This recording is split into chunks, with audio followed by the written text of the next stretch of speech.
is Thursday, the 15th of June, 2017, and you are listening to the 200th episode of Skeptics with a K, the podcast for science, reason, and critical thinking. 200 episodes. It is 200 episodes. 200 episodes, which means this episode is okay. This episode is okay. Okay. Yeah, it's an HTTP joke. Is it? I'm going to be doing those for a few weeks until we get out of the known range of HTTP status codes. Until we do an extra 100 after that, and then you can start again. No, well then I've got, 300, 301, 302, 303, 304. It's fine, plenty of those. Episode 404, we're just not putting out. We won't put out. It'll go missing. Yeah, that's exactly what we should do. I've been gasping for us to get to 200 so I could do HTTP jokes every Right, really? Every week. Blimey. So I am your host, Mike Hall. With me today is Marsh. Hello. And Alice. Hello. And our special guest, it's Colin. Hey. Hello. Hello, Colin. Hello. How's everyone? All right. What have you been up to? How's life, Colin? It's been good, yeah. I set up a rival podcast, and Yeah. I've been slagging everybody off every Good. week. What's the theme? What's the theme of the rival podcast? Skeptics with a C. Skeptics with a C. Are you the C? Although we actually did that as an episode one. Skeptics We did do with a C. Skeptics with a C. We did. Colin was on that one. Yeah. Hang on. It's all started there. So how long have you been not on the show, Colin? It'd be at least 3 years. Is it because 3 my son's It's over 3. I think last show Colin was on was our 5-year show. And that was a one-off. For a one-off, and then he hadn't been on for a few weeks. Oh, before that's that. right. Yeah, I forgot we even did a 5-year show. And then this is coming up. We're coming up to 8 years. We've been We've been doing this for 8 years, Marsh. We have been doing it You for and 8 I have years. sat in a room together every 2 weeks We have. for 8 years. Yeah. That's More if you can count the events we do as well. That is more time than I've spent with many relatives and people who I like. That's longer than you spent with your wife, That's often true. but less time. Often is And also less physical less physical intimacy. I mean, not zero physical Not intimacy, zero. but less physical intimacy. So yeah, it's 3 years since you've been on. Since you've been on the show, Cole. It has. 3 years. 3 long Magnificent. years. So how's Jesse doing? He's doing well, yeah. How old's Jesse now for the listeners? 3. He's 3. That makes sense. Could have figured that out. That Figured that one out. couldn't does we? work in that case. He was 3 last month. Have you got a single? Give us your best anecdote of that 3-year interim period. You've had 3 years to do something, and That's then a lot of pressure. That's fine. We'll go elsewhere, but we'll come back to you. We'll come back. Something will come organically. I'm sure it will. So I've been on holiday. You have been on holiday. You've come back a little bit tanned. I went on holiday. You've not come back tan. You've come back reddened. You've rouged. Yeah, so I went on holiday. I went to Tenerife. For 7 days, 7 nights it was. The holiday started quite well when I was at the airport. I was at Manchester Airport, faced with the longest queue that I've ever seen. Manchester because Airport's really bad. It was horrible. Always Yeah, really it's a bad bit queues rubs. at Manchester And Airport. everyone was going to Tenerife, apparently, because there was such a line to get to my... Well, I mean, presumably to there check was a plane's worth of people Plane's going worth, to yeah. Tenerife. Unless at they have least. more than one plane. Well, Could have been a couple of planes Yeah. going on. I was most amused sitting in the departure line when the voice came over the tannoy requesting that a passenger hurry up because he's late for his plane. The passenger was Mr. Gonzalez. Nice. The slow Gonzalez. Mr. Gonzalez, you're late for your plane. Will you please hurry up? Did they start shouting like Arriba, Arriba, underlay? Well, as we're sitting in the plane waiting to take off, and there's a guy comes down the aisle, and he's basically Betamax Johnny Depp. He's Betamax Johnny Depp, not Tesco Value Johnny Depp. could be Tesco Value Johnny Depp Yeah. also. I went between the two. Okay. But yeah, this guy looked like a crap Jack Sparrow. That's what Johnny Depp looks like, though. Yeah, was it just Johnny Depp? Because he's quite penniless these days, so I'm surprised. It may have actually just been Johnny Depp. You could have known. Did he have 2 dogs illegally with him? Because that would have explained whether it was Johnny Depp or not. So I'm kind of laughing and cackling at Tesco Value Johnny Depp until I get to the hotel and he's there. He's staying in the same hotel as me.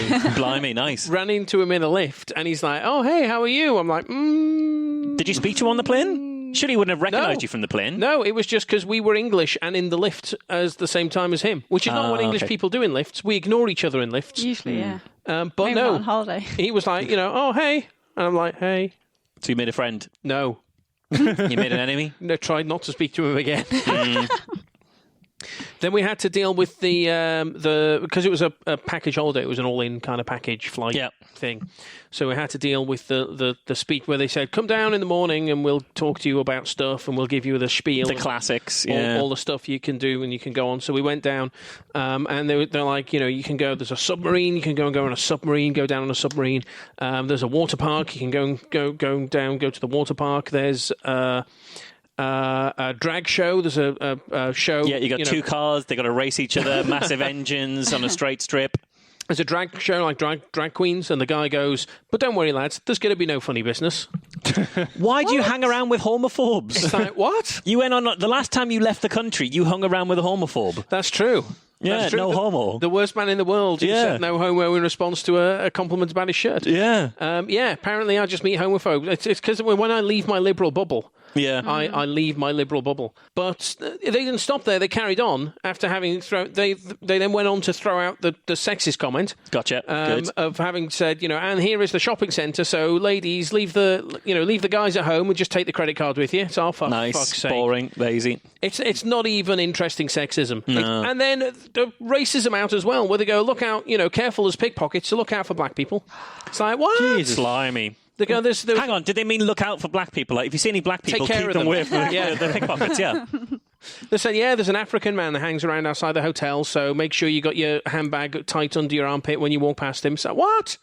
Don't be... How do you know he's African? What are you talking about? So I was quite impressed that they got the hat trick of sexist, racist and homophobic. There's way more people to offend than that. They could have found some other ways of being offensive. So I went on the submarine. I decided to go on the submarine trip. So we went out, we got in a coach, and we drove half across the Tenerife and went on the submarine. I went on a submarine. Was it El Is that Submarine? the usual thing for Tenerife? Apparently. Okay.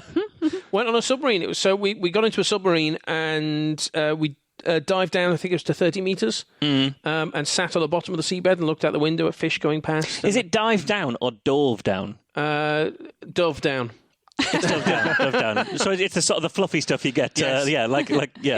You stick it in a pillar. Dove down from the midst of a dove. Yeah. And we sat on the seabed. I think it's dived down or dove, but not dove down. I think it's dived. Yeah. Dived down. Or I think dove. to dive somewhere. Yeah, it might be dove. Dove down sounds a bit weird. But not dove though. down. Yeah, we dove. Dove. Dove is definitely a past participle of dive. Or we dived down. But I think dived down is the past participle of the verb to dive down. Okay. A compound verb. I could be totally wrong. There you go. Riveting Okay. Stuff. So we're looking out the window and there's fish and there were stingrays and there were divers outside and they were feeding the stingrays. Oh, that's cool. And that was quite good. And But then, wouldn't you have wanted to do the diving bit and be on the outside? well, we thought about that, but it turns out we booked the submarine and then realised that the diving class was the same day we'd booked the submarine. It was like, oh, shit. Okay. But hang on, why would you want to be outside the metal can when your normal thing in life is why would you be on a motorbike, get inside a metal can to protect yourself? Is a submarine just not the car equivalent of a motorbike diving? Yeah, it's a diving car, isn't it? It's a diving car. It's a diving car. So that was quite good. And seeing the stingray, there was a huge stingray, and the diver was kind of petting the stingray. And then we started our ascent back to the surface, and we're passing shipwrecks on the floor. And I don't know if they were there deliberately or whether they were genuine shipwrecks or whatever, but it was quite cool. And then somebody farted. The one place that is worse than a fart in an elevator, a submarine. A submarine, yeah. Because Better view. There is a better view. It might be a glass elevator. What if Charlie had farted in the great glass elevator? Yeah, well, Willy Wonka, he was a twat, wasn't he? Farting Johnny Depp again. Yes, it was. When you were in the lift with Tesco Value Johnny Depp, did you think you were in a Tesco Value knockoff of Charlie in the great glass elevator? So, someone farted in the submarine. And in a lift, you just have to wait like 15 seconds till they get to your floor. Or if it's really bad, just pop out the next floor, even if it wasn't yours. It's fine, it's not a problem. But no, we were in a submarine. We had to wait 20 minutes. No, but you must get accustomed, like being on a plane. Like the bog plane's just like stench. planes are just like a massive tube of farts. And apparently, if you end up being part of the ground crew, when it's like what they make the ground crew do on your first day to like hazing the new person is having them open the door to the plane and be like, all these farts. Apparently, I could be totally wrong about that, but I remember seeing it somewhere. So I'd advise not experiencing a fart in a submarine. No, it was not worth doing. I spent most of the time by the hotel pool. Obviously. Not in your suit. in a t-shirt.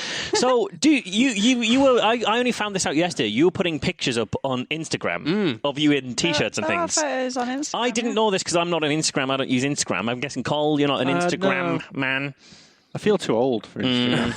Are you followed by listeners on Instagram? A few, not many. I think, but a few. More now. It's mostly mates. I'm guessing more now.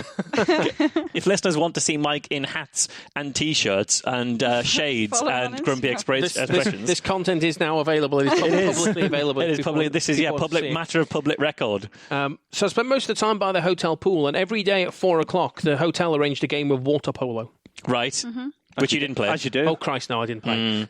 So they would go around and they would recruit from the sides of the pool, saying, "Do you want to play water polo? Come on, play water polo." The staff were really, really good, especially because what they did was they went around and they talked to people to find out who spoke which languages, Yeah. and then did all their announcements in the appropriate languages. Oh, So that's not bad. every announcement over the loudspeaker came over 4 times. So it came over in Spanish, English, French, and Dutch. Yeah. And then occasionally German if there was a German speaker around as well. But it meant that announcements took forever. Every Because announcement they were took doing it in 5 German and times Dutch, longer.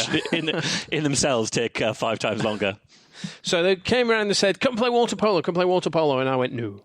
But they got people in to play water polo, and that was quite fun to watch. But in order to differentiate the teams, you had to put this ridiculous big red condom on your head to look like, so you could tell your teammates apart from the other people, which we christened the Johnnies and the Barebacks.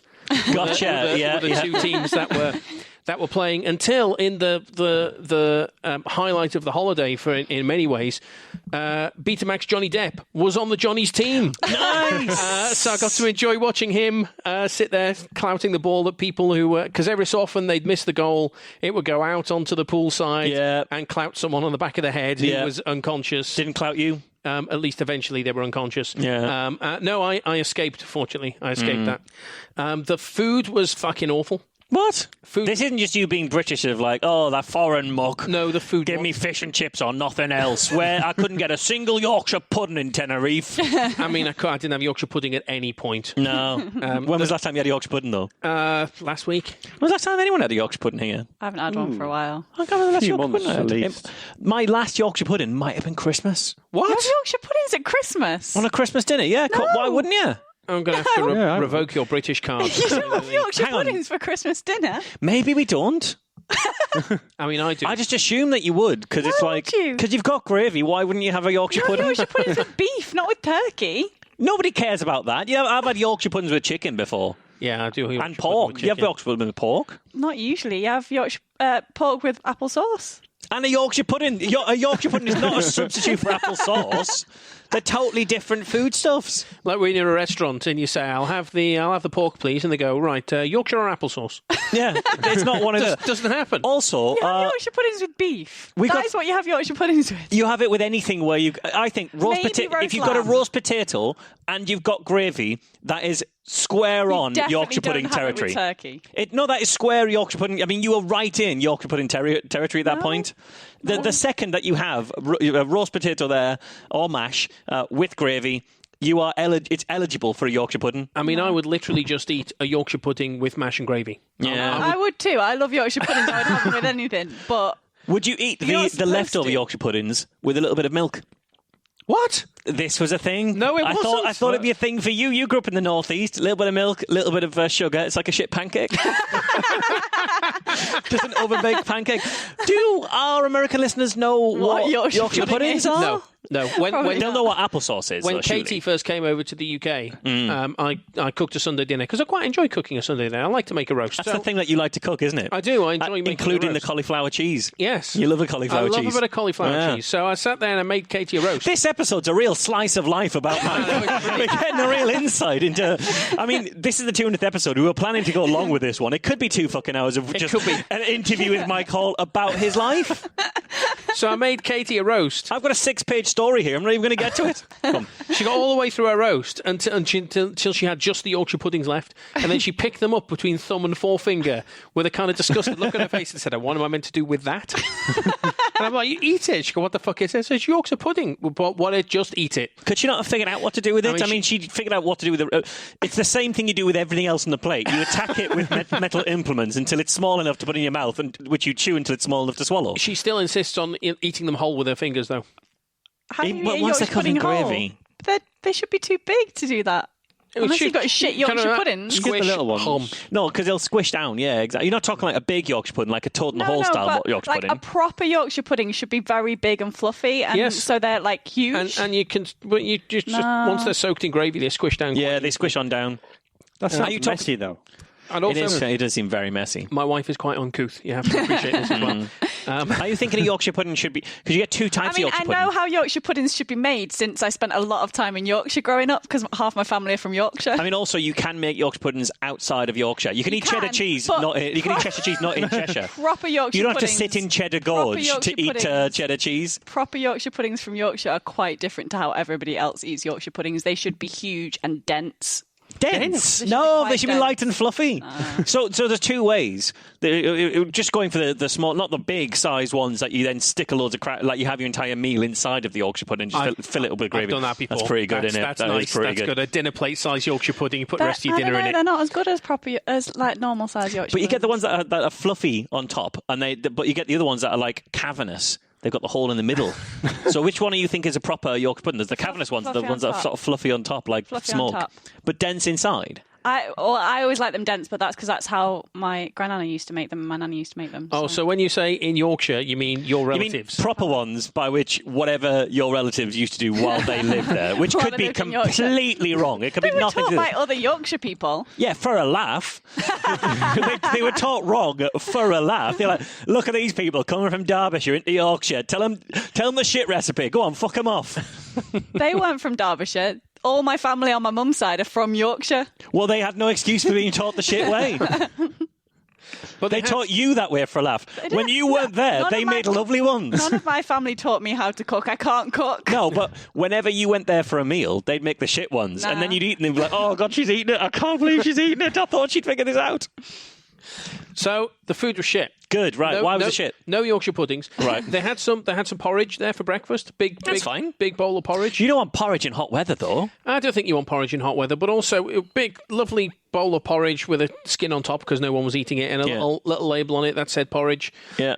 And just, let's have a couple of ladles In of case you porridge. didn't notice. Could have been something else. I went to a hotel in Berlin. It had 3 or 4 different types of what looked like porridge, all with different names that weren't porridge.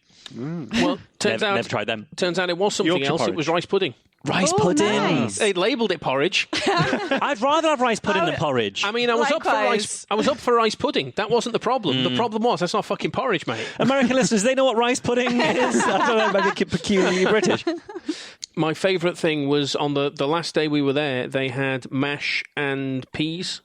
On the kind of buffet for dinner, as well as other bits and pieces. Okay. It wasn't just mash and peas. No, 'cause that'd be Dinner weird. today's mash and Yeah. peas.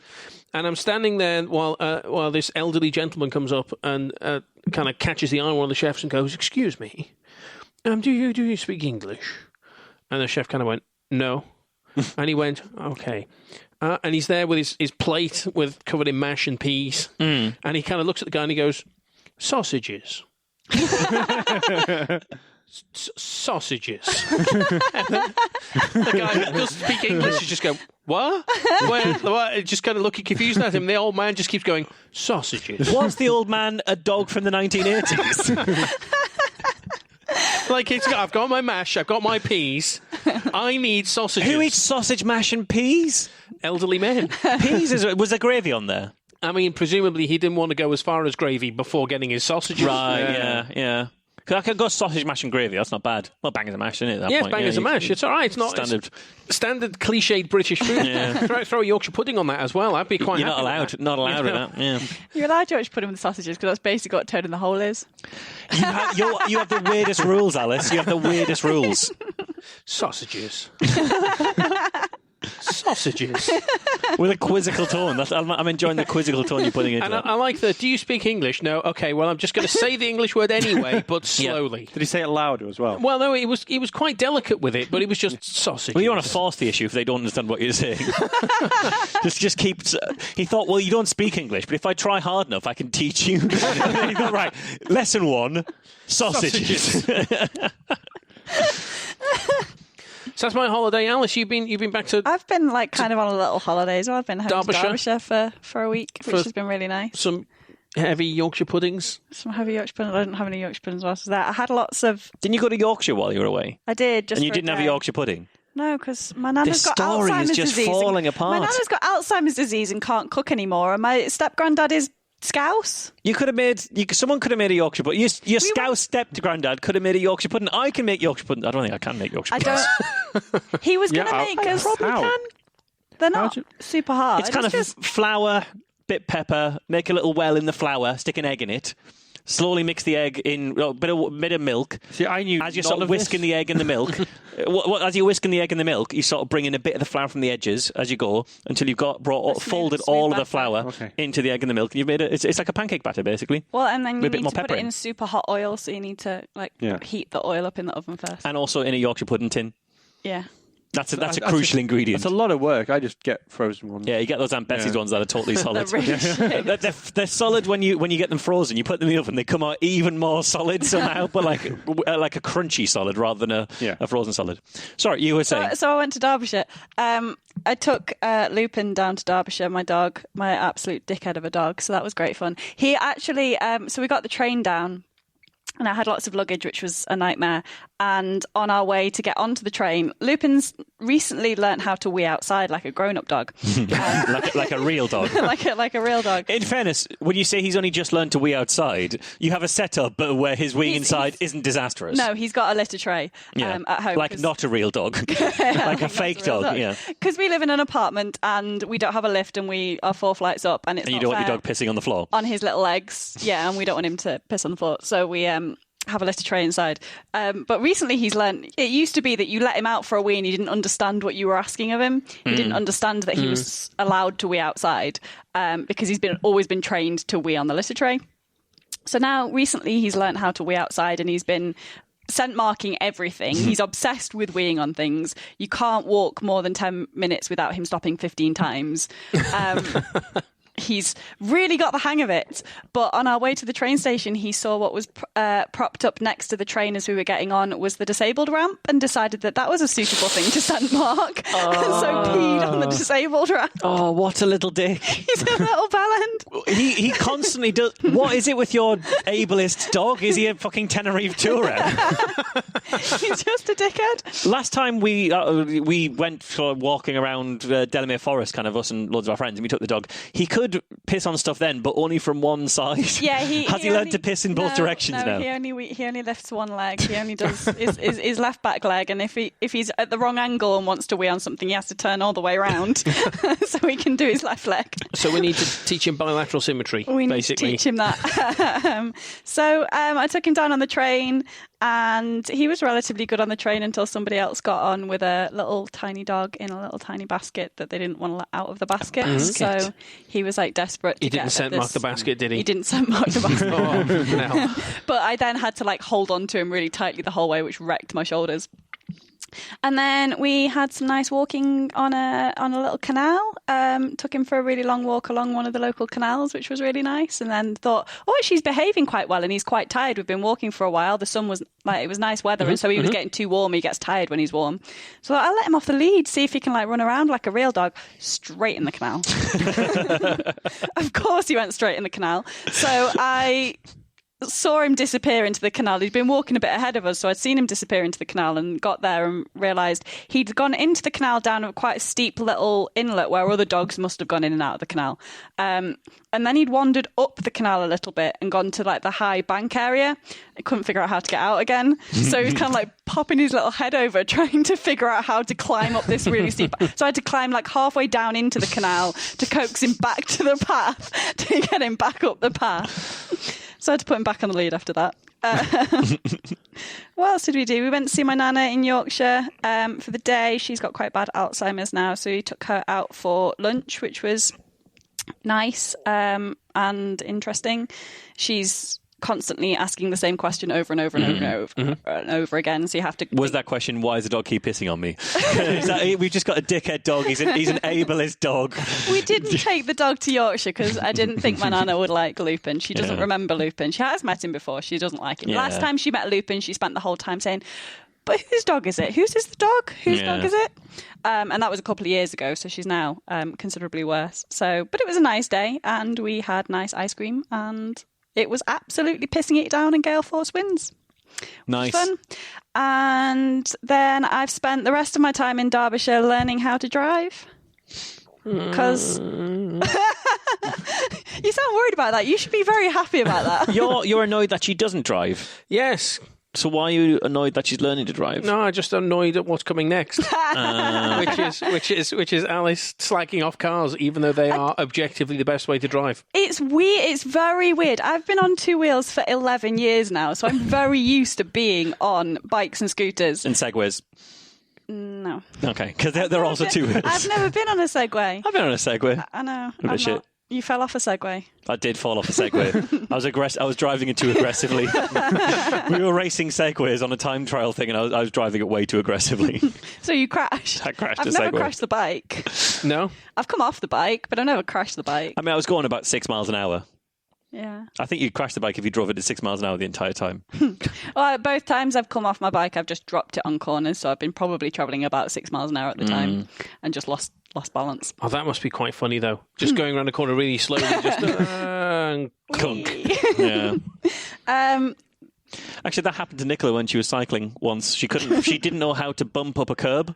Right. So I was like, no, you kind of go at the curb, and then as you get there, just pull the handlebars back sharply, and you'll kind of jump a little bit. Yeah. And she couldn't figure that out. So she was instead of going at the curb straight on, she was slowly kind of coming parallel to it. Right. And then she got there and tried to move the handlebars, didn't, and just like toppled slowly sideways. But it was just like slowly coming up to the curb, and then she's like, and she went, and so I just toppled off the sideways.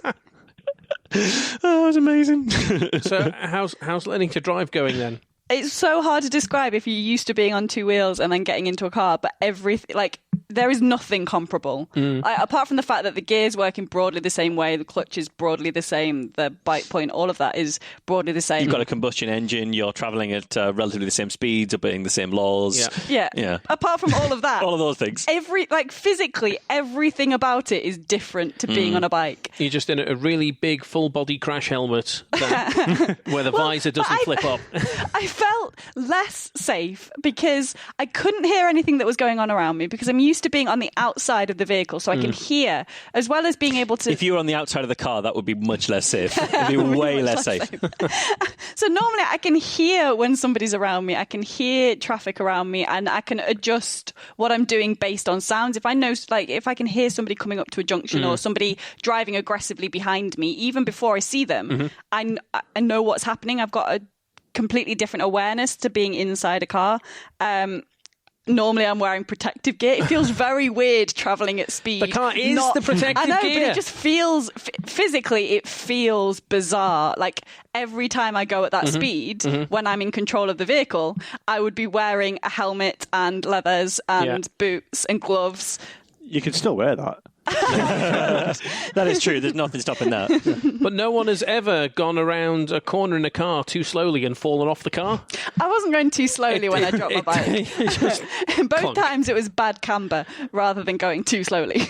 But you don't really notice camber in a car. No, it's exactly. You don't have In fact, as far as I'm concerned, Canberra is just a place in Australia.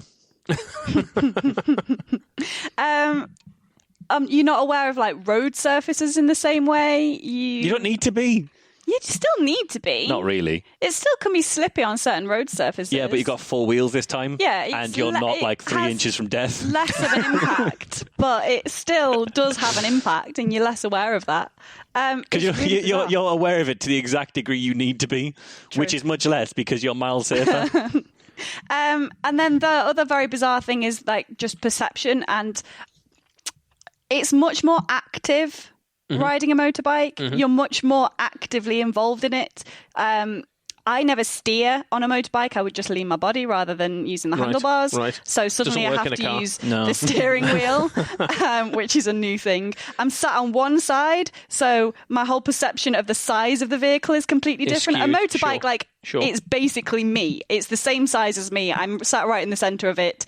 It's all my perception needs to be is of the thing that I'm on. But a car is just less wide than the size of the road because the roads are based around 4-wheeled vehicles.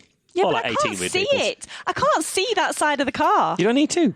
I don't like that. Just get used to Normally, I what can size see, it is. I can see what's happening. You've got mirrors.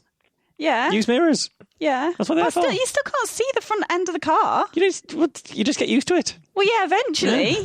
But it's very weird going from 2 wheels onto 4 wheels because suddenly I've got to account for that thing that I can't even see.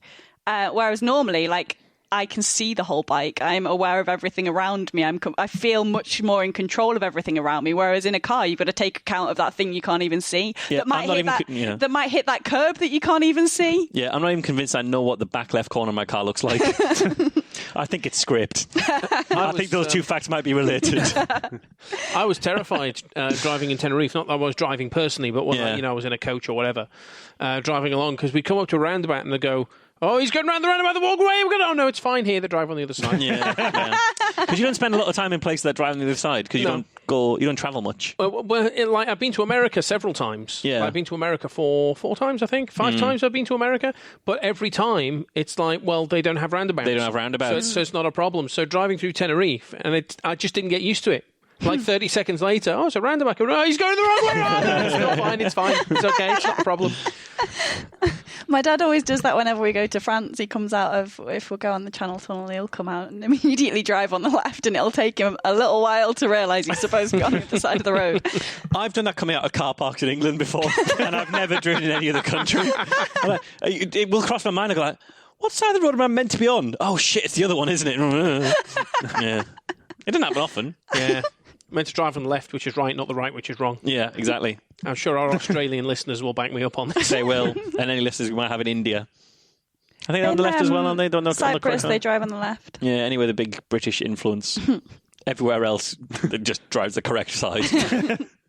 And so, Mars, you've been fighting the EDL. Well, I've been not fighting the EDL. Yeah. I've been turning up 2 EDL rallies against the EDL. Yeah, you want to be careful doing the other way. They're turning up to pro EDL rallies. Yeah, well, the EDL, they were marching. They were attempting to march in Liverpool, and when the EDL They try to do periodically. They do, and they don't really succeed at it ever.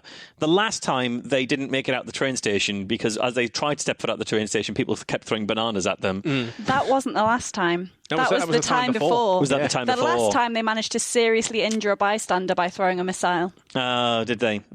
Pricks. Yeah, well, this time it was they were in the train station, and there were maybe kind of 600 to 800 people outside the train station. Mm-hmm. And we're all there waiting for them to come out so we could shout at them. And the way that Lime Street is, for listeners who haven't been to Lime Street, which is probably about like 80 to 90% of our listeners, you've got a lot of steps coming out the front of the train station. That's where we're now going to get emails from people who have been to Lime Street telling us they've been to Lime Street, which we don't want. I don't think we're going to get them. I said 80 to 90% of our listenership. Listeners, if you... I think 10 to 20%. A fifth of our listeners. If you've been to Lime Street, email Just Marsh about it. Yes, email me. If you haven't been to Lime Street, email everyone but me. We'll see how well this works, shall we? Two can play that game. So you've got these big steps coming out of Lime Street train station, and that's where we thought the EDL would start to come out. So everyone's lined up there, and we're stuck there for ages, and there's no sign of them not coming out at all. Mm-hmm. What you do see, because Liverpool is Liverpool, a lot of hen-dos coming out because it's kind of getting to that point, or bachelorette parties for American listeners. So you get loads of them coming out. And one of my favourite bits was with like 600 to 800 people lined up beside these steps. Mm-hmm. You had a hen-do sort of like sneak their way past, and then they made the hen walk down the steps in front of all 600 to 800 people, and she was carrying a massive inflatable cock. And so she like walked slowly down all these steps, and she was like trying to hide behind it. I was like, look, she's brought an inflatable EDL. But as she comes down, everyone's like, hey! All 800 people, which was good. But then we got wind that the EDL weren't coming out that side of the station. They'd been shuffled out the other side of the station, and they were in a pub. The Lord Walden on London Road. Okay. So we were told we had to stay still, but some people just left the protest to go home, and their home happened to take them past that pub, and they happened to then stand outside of that pub. And after a while, enough people had done that, so there was a couple of hundred people outside that pub, and the EDL got like stuck in the pub. So they made it out of the train station into the pub, and then they were stuck in the pub. Mm-hmm. And so that was the situation for a while, but then the police kind of like shuffled them all about, and they kind of tried to march down Lime Street, and they marched their way along, and it was all kind of there was a lot of shouting, but there was maybe 40 to 50 of them. There was hardly kind of any of them. And, there was maybe sort of... and there's a reason they come in on the train. Yeah, because they're not from Liverpool. Yeah. There's apparently there was one or two from Liverpool, but the rest are all from a train. Except lots of them came in by coach, because apparently halfway through them being in the pub, the northeast branch of the EDL arrived, which I saw on Twitter, and I thought, oh fuck, I better know some of them, because my village is super racist. I guarantee some people I grew up with are in the northeast branch of the EDL. I thought, Christ, what if it's like, oh, you're right, Steve, or whoever. Oh, Christ, that'd be a bit weird, but I didn't see anyone. Yeah, so they kind of make their way basically single file, because there's so many police, and there was literally maybe 5 police for every EDL member. And then you got all Liverpool just sort of shouting at them to fuck off. And they tried to march their way through. And then some people just sat down in the middle of the road. And so they couldn't get through. And so they couldn't go back because everyone had sort of sat down on the other side or kind of surround the other side. And so we'd accidentally sort of kettled the EDL just on Lime Street. And we held them there for an hour while the police were trying to figure out what to do. Because they couldn't go forward because everyone was sort of blocking the way. And they were like, well, we don't want to start injuring protesters to allow the EDL to march. And there was this big kind of dilemma. So we had the EDL pinned there. And so everyone's just shouting random insults at the EDL, and it became like a bloody carnival atmosphere of everyone's like, hey, no birds, no birds. Someone started yelling, I bet you're dying for a piss, because he'd been in the pub all day. It was like some people were shouting, go back home where you came from, which I like that, yelling at racists, go back to where you came from. And they're just a lovely kind of carnival atmosphere.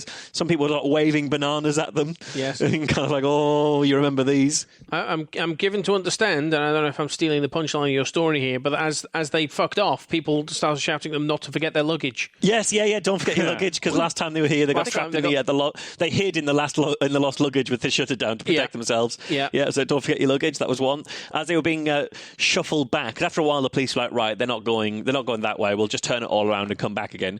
Someone started playing the Benny Hill theme tune at one point, which I didn't hear because everything was so loud. But I have seen that footage on the Liverpool Echo website subsequently. So that was pretty enjoyable. So it was just this lovely kind of big community gathering of people saying fuck off to a load of racists, and you just saw a load of Scouse kids absolutely making hay with the fact that their parents weren't telling him off for swearing at racists. It's like, right, we're allowed to swear at these guys, and our parents aren't going to stop us. Fuck off, wankers! It's absolutely amazing. Keep getting handed ice cream. Yeah, it was great. Fuck off, dickhead. There you go. Have a Magnum.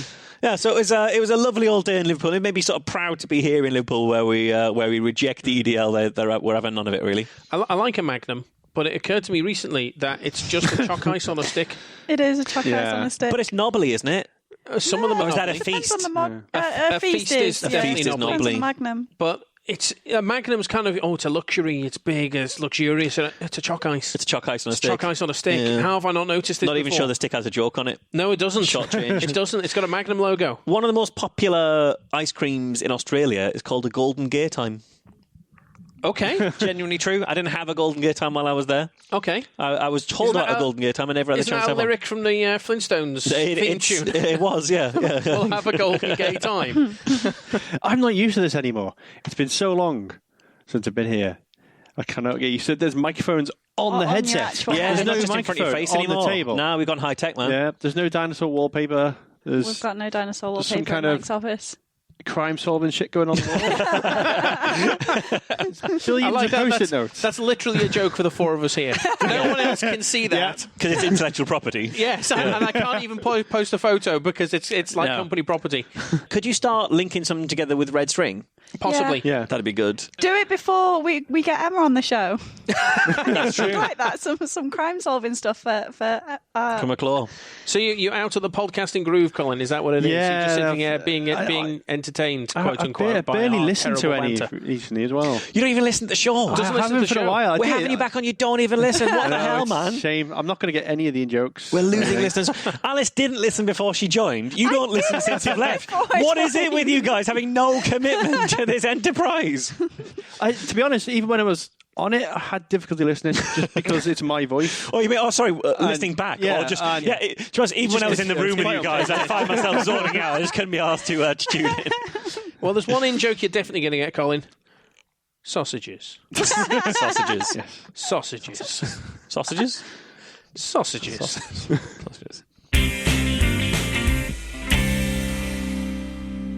So I've been talking about the placebo effect chapter from the book Bad Science by Ben Goldacre over recent episodes. Which Colin does not know about. No, because Colin doesn't But listen to the show. interestingly, you were talking about the placebo effect back when I was on the show. Well, you were You're not still talking about the demolishing placebo it. effect. Was he in favour of the placebo effect back then? Is this a vault fast? It was pro-placebo. quite vague about it for a while. Well, I was still kind of, I don't know, and it's generally when I've been looking more into it that I've kind of like... Yeah, I think your opinion back then was sort of... Well, oddly enough, what first kind of set me off this placebo effect is bullshit thing is Mark Crislip, actually, who did an episode of Quackcast on the placebo effect, where he said, yeah, it's bollocks. It's not bollocks. And it's not a popular view amongst the medical profession, and even the guys at Science-Based Medicine, who are broadly on side with the placebo effect is bollocks thing, are like, I mean, I wouldn't go as far as Mark, but, you know, I still don't think it's that... Conversations I've had with Simon Singh and Ed Zardone, similar kind of thing. It was like, yeah, I mean, obviously it's overstated by a lot of the general public, but I'm not willing to go as far as to say there's nothing there. Only you are willing to say there is absolutely, objectively, absolutely nothing there. Also, Mark Crislip. But I think he said...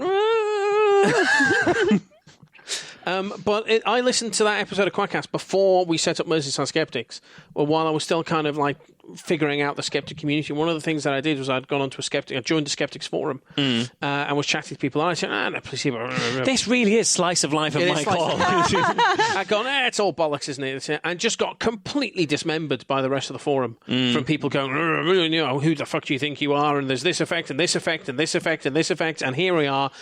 9 years later, and I've systematically dismantled it all. Well, to keep up the This Is Your Life theme, Mike, speaking of that forum, do you recognise this voice? That's right, come on in. That'd be amazing if he brought in the Skeptics forum. Oh, they were here all along. But this may, in fact, be the last time that I discuss bad science. Perhaps. We'll see. Ben been in touch? Ben's always been in touch. Ben's lawyers.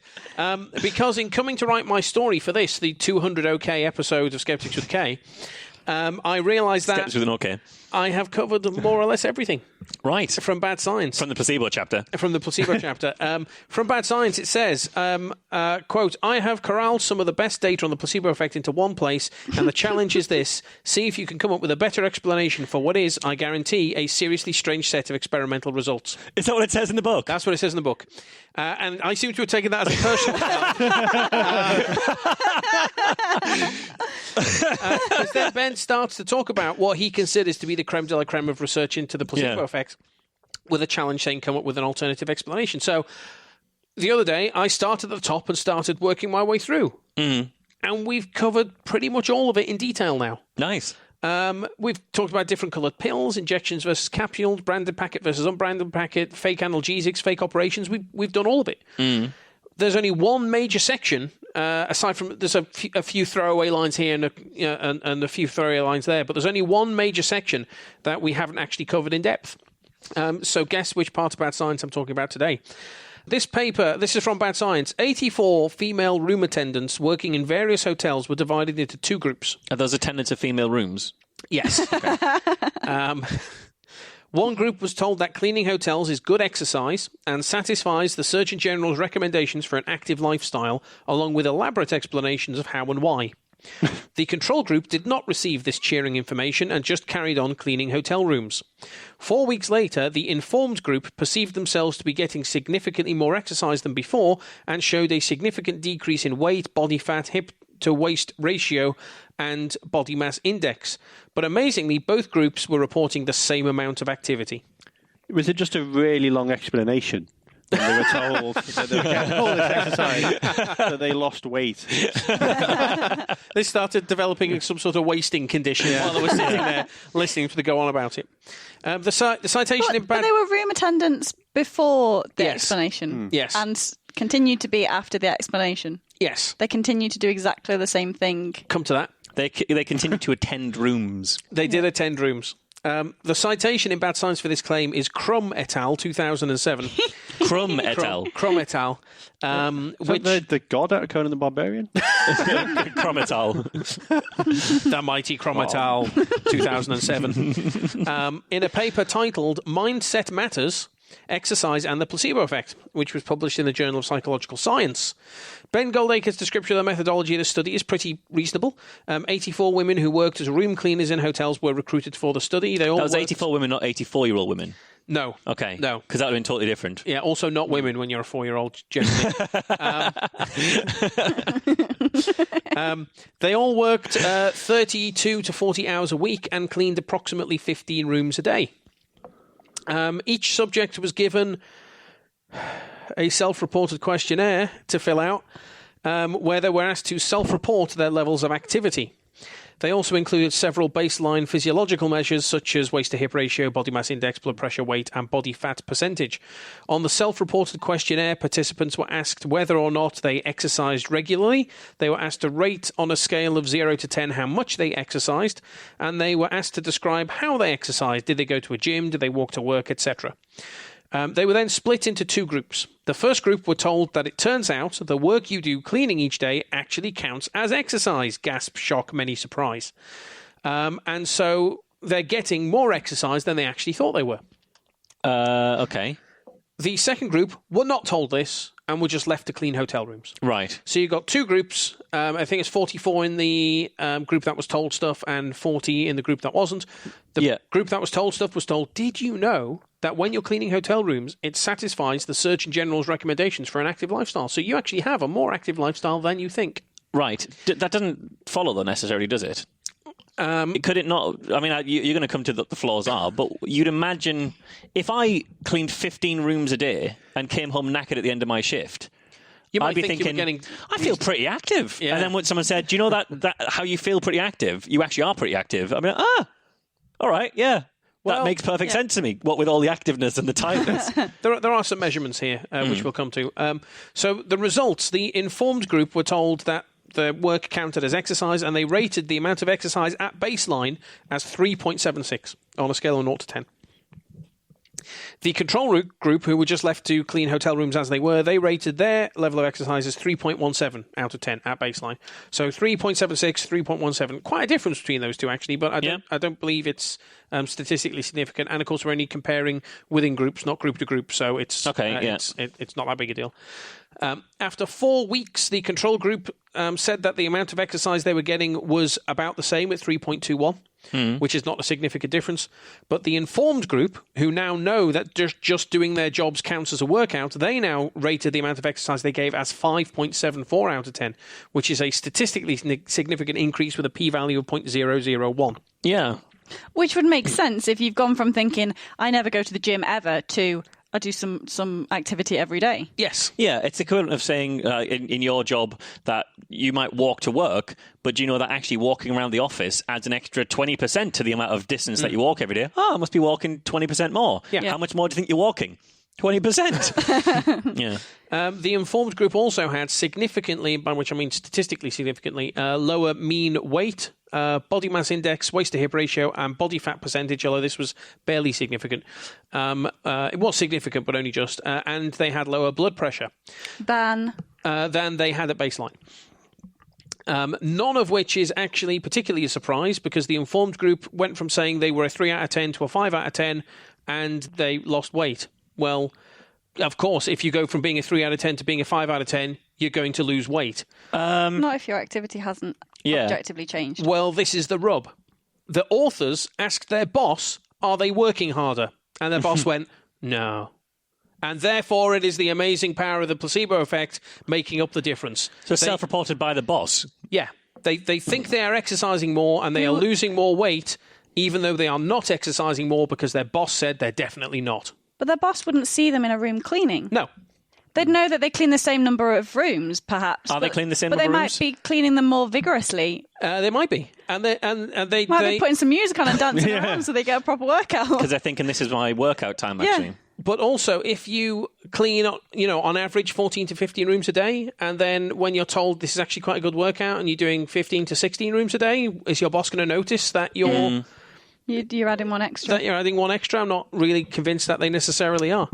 But even then, they still can't say whether you've changed how you clean those rooms, because your boss isn't going to sit in your room with you whilst you clean. Exactly, yeah. But they could say if they're changing the rooms, well, changing the way they're doing it. This might not notice. this They might not realise. But if they're putting music on it, if you're saying, they put music... okay, but maybe. But they might not realise that they've just taken that into account and gone, well, actually, maybe if I do...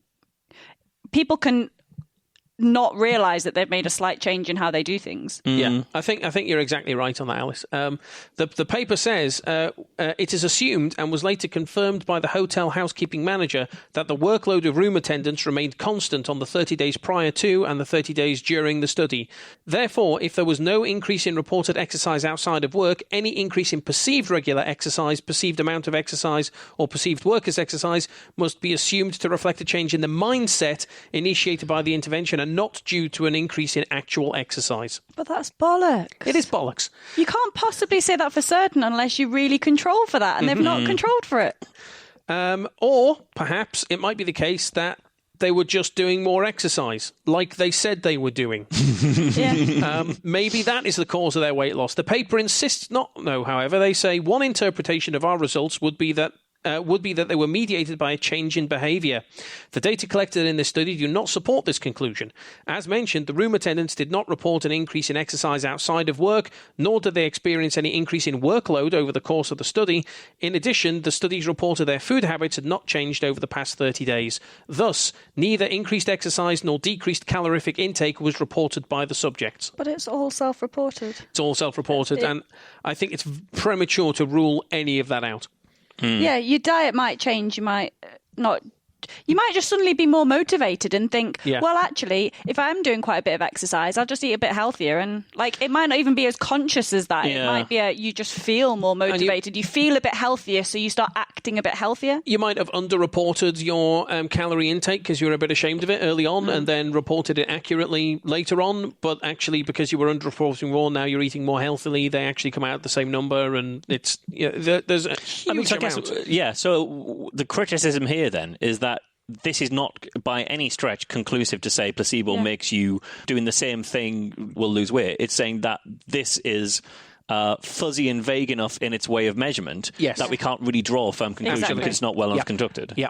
Who took the measurements for their hip to waist ratio and their body weight and stuff? It doesn't say. It just said while they were filling out the questionnaires, they were taken one by one into a side room and had the measurements taken. So the measurements were objectively measured by presumably someone with experience. At the same time of day every time? It said while they were filling out the questionnaires. Doesn't say what time of day that happened. Also, you weigh somebody in the morning before they've eaten anything. You weigh them in the evening. They weigh two different. There's two different body weights. Yeah. Same with bloat and there was things that might affect your waist to hip ratio. You'd imagine you'd try and control for that, though. Well, they hope, but they've not controlled for actual activity when they've said that their activity hasn't changed. So they've tried to control for that by saying that a body fat percentage decreased. Therefore, it isn't just like water weight or something. It's actually losing fatty tissue. But I'm not persuaded. How do you equate body fat? By this at all. You usually you've got a set of calipers that you can use to measure that, or you can use it with electrical resistance. Right. But there's a limited accuracy to both of those measurements. How do we really know that the participants in the informed group were actually not doing any more exercise, but only believed that they are? They might have just been, as Alice says, cleaning rooms with a little more gusto, chipper in the knowledge that what they were doing was actually doing them some good. I wouldn't use gusto. It's terrible. I'd use flash. It might be that they just had a more positive approach to their work, so they cut fewer corners while cleaning the room. Yeah. I'll dust behind the thing because it's all good exercise, isn't it? You might not report that as I'm working harder. That's true. That stain in the sink, maybe I'm going to scrub it extra hard to make sure it's fully gone rather than just like, that'll do. Yeah. And little subtle effects like this are very poorly controlled for in this paper, essentially asking their boss, did they work harder? Well, would their boss have said they were working harder if they were just cleaning one extra room? I don't know if they would. Then you've got reporting biases. Did they accurately report how much exercise they were doing at baseline? Did they accurately report how much exercise they were getting outside work and how much they felt they got in work? When their boss confirmed that none of them was working any harder? Really? Because they say they're working harder and your manager doesn't follow you room to room to see what you're actually doing. And you're seriously saying that none of them were working hard. Of the 44 people who were told exercise is good for you and has a slew of health benefits and your work counts, not one of them worked noticeably harder, even for a couple of days? Yeah, that seems weird. I mean, you look at the original study there. So you'd imagine if the boss said that, well, Sheila did, but Steve didn't, then you'd say like one of the participants was singled out by the boss working harder, Yeah. but the rest weren't, and so it's fair to say that as a cohort they weren't. What the paper says is that the housekeeping managers confirmed the workload of the room attendants remained constant. Wait, The workload. The workload. Workload. So has the hotel got any extra rooms? Have they built more rooms on the hotel? No, right. So the same number have been cleaned. When you've got people reporting that they do more exercise and they're losing weight, the most parsimonious explanation would be they are doing more exercise. Then on top of that, this is a study with small numbers. It's based on self-reported data. The controls are quite poor, and really we need to see a replication of this study to see if there is a real effect. To wit, Stanforth et al. 2011, an investigation of exercise and the placebo effect. Quote, to replicate previous research that concluded exercise affects health via the placebo effect, simply telling workers with physically active jobs that their workers' exercise improves health. Is there anyone who can't see where this is going? 53 university campus building service workers were recruited and split into two groups. That's 53-year-olds. I don't know where all this child labour is happening in America. Hang on, 53? 53. Split into two groups. Split into two groups. Probably not exactly even because they'll be randomised. 3 on one side, 50 on the other. Yeah. The first group was the informed group, and they were asked to rate how much exercise they got on a scale of 0 to 10, and they had various metrics taken, such as body mass index, weight, blood pressure, and so on. And Was it a scale of 0 to 10? 0 to 10. That's an 11-point scale. Apparently. That's annoying. Yes. Why would you give someone an 11-point scale? That's what they've done. How infuriating. That fucks up all your maths gets way more complicated if you're not working base 10. It's usually what they do on this kind of thing is they will draw a 10-centimetre line, and you Yeah. have to put a mark on the line to say where it is, and then they just measure how far you are away from the 0. That's usually how it's done. But you'd put a 1 at the start rather than a 0, and then you can at least work in base 10. No one works in 11s. Alice, what's 18 times 11? To be fair, I probably couldn't do 18 times 10 off the top of my head. But I'm really You bad genuinely at couldn't do mental 18 times 10. maths. I have once. You can't mentally put a 0 at the end of the, I have the word 18. genuinely once been in a meeting with my supervisor, and because I'm really bad at mental maths, my brain automatically freezes when Yeah. anybody asks me any maths questions. And there has been a time where my supervisor has asked me to multiply something by 10, and my brain's gone blank, and it's taken me a good 5 seconds to realise, no, I just add a 0 to the end. Yeah. They were then told that the work they do cleaning the university each day counts as exercise, gasp, shock, many surprise, and they are getting more exercise than they think they are, while the second group were just left to get along with the cleaning. After 4 weeks, they brought them back and had them fill out a questionnaire, and they took their weight and their BMI, and then they did it again after 8 weeks in a variation from the previous study. And guess what they found? No difference. Yeah. The groups demonstrated similar outcomes at 4 and 8 weeks for weight, percentage fat, waist circumference, and behavioural measurements. This research does not support the placebo effect. Though enticing, simply changing mindset does not alter the relationship between exercise and health, which directly contradicts the study that they are replicating. So why did the hotel workers lose weight? Could have just been shitty measurements done shittily for shitty reasons. Could have been that they were working harder and that's why they lost weight, but the university people weren't working harder, and that's... But basically, it's not the case that just saying, hey, what you're doing is great exercise means the pounds fall off you, because that's not what's fucking happening. When was this published, this follow-up? This was 2011, so this was 4 years after the original study, and 3 years after Bad Science. Okay, that's not too bad then. So it's not like this was a replication that was contemporaneous to the writing of Bad Science and Benedict. This is follow-up research Indeed, yeah. post BS. So this directly contradicts the study that they are replicating, and it turns out that this happens. This is a thing. Sometimes you do a study, and even when you've got good controls and great blinding, sometimes you'll come out with a spurious result. That's why we do replications, because if the To be fair, result... we've talked about before, most of the time things don't replicate. which is like most scientific findings are And also, to be fair, most of the time they don't do replication.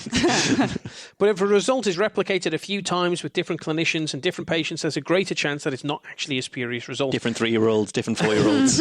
In this instance, we don't know which of these papers actually produced the spurious result. Maybe it's the replication that got it wrong and we need to replicate a few more times to understand better. Or maybe, ideally, we should come up with a better study design because this one is shit. And is producing unreliable results. But until we do that, we cannot simply laud the amazing power of the placebo effect. I spend a lot of my spare time on Instagram. Do you follow Mike on Instagram? I do follow Mike on Instagram. Yeah. Good. There's two people always like all of my photos. It's Alice and Chrissy. Is that the rules on Instagram? You like everything all the time?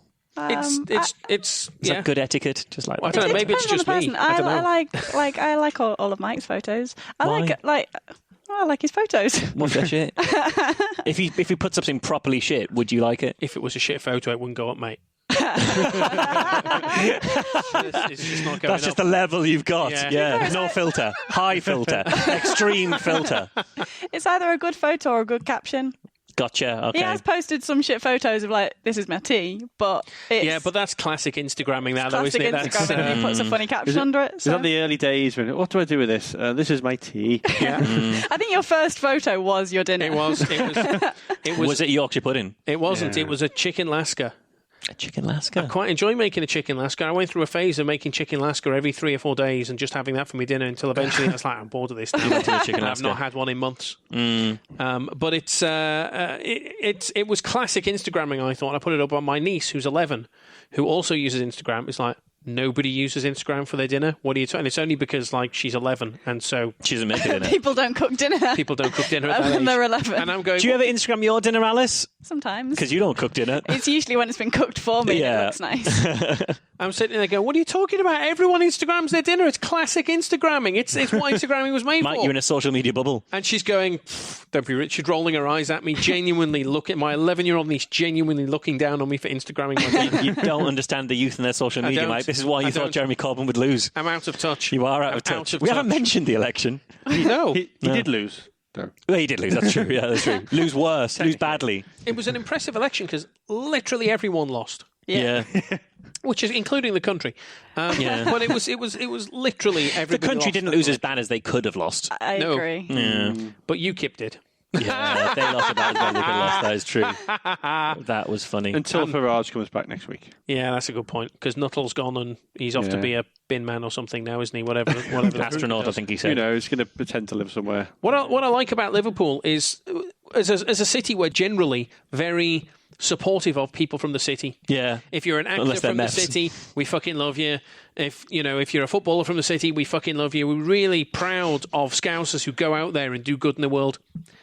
Except fucking Paul Nuttall, Yeah, fuck him. who we all despise. Who we all describe as a bad bootle meth. The bad bootle meth. Yeah. If you, my favourite thing about Paul Nuttall, and there's not many, but it's the absolute favourite, is he makes up 50% of the Wikipedia page for the word meth. Genuinely true. There are 2 sentences. One explains what the word means. The second explains how he was called a bad bootle meth by the Liverpool Echo. Amazing. Instagram is my happy place. It's full of beautiful photos of happy things. Like, people don't share the bad bits of their life on Instagram. No, They it's do- not like, they- I oh, mean, look they at this do a accident bit, I've but had. Can you see my arteries? It's usually I'd like do that. Yeah. That'd be fun. some people do, obviously, and some people use it in a positive way to talk about negative things. If Mike's boss had Instagram the time he degloved his finger, He would have. Oh. he'd have Instagrammed that. That would have been a Colin will get that reference. That's Well, that's a throwback reference. You were on the show for that one, Colin. Come on. He degloved his finger climbing over a fence to get into the City Ground in Nottingham Forest. Or the baseball. Yes. No, City Ground. Was that a fantastic fact? No, it was a real story Was it a about real Mike's story? This real- boss, Yeah. I who have then no memory texted him a of this. photo of his skeletal finger. Like, Saying, finger. look at that. Yeah, Sat there, his fingers had all swollen up. that would have been on Instagram. Alice would have hit like. They looked like sausages. Is this what happens when we get Sausages. Colin on the show? Because I'm not even 2 sentences in. Well, it's not even to always Colin, but happens. Colin hasn't brought a story. It was deflecting from Colin onto you this time. It's a 200 OK episode, Alex. It's fine. So I like Instagram, but sometimes I've scrolled through all of Instagram and I'm finished with Instagram. So much that I've run out of nice things to look at, in which case Insta has me covered. When you go to the search section, it gives you photos from people you don't follow to look at, but it's quite clever and throws up things that you might like based on the people you already follow or the photos you've already liked. Okay. Which is quite useful. So it's probably not totally surprising that one of the things it threw up for me was a sex toy. The Instagram account that posted this photo was one called Nymph NYC. The photo had a pink background sprinkled with iridescent pink glitter, upon which sat a very shiny black crystal butt plug. Okay. You confused the hell out of me when you said it's called Nymph NYC, and I'm like, that isn't spelled nymph, but it's Nymph and then NYC. And then Yes. NYC. Right. Yeah. It's all right. Okay. Nymph with a C? Is it a silent C?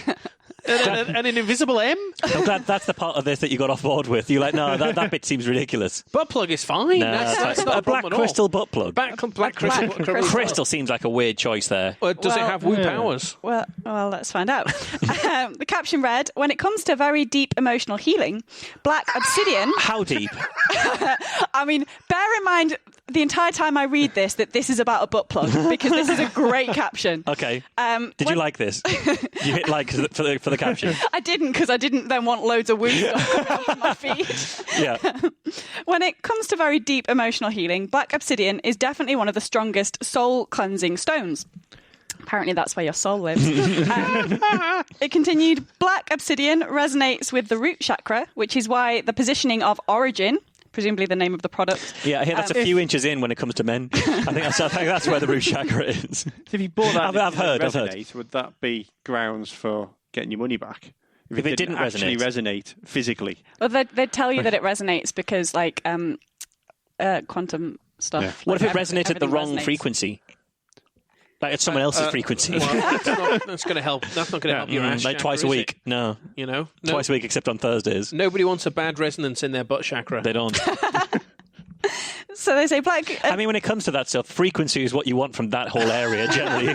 Frequency is healthy. Black obsidian resonates with the root chakra, which is why the positioning of origin is very effective for connecting with the root chakra. Position of origin.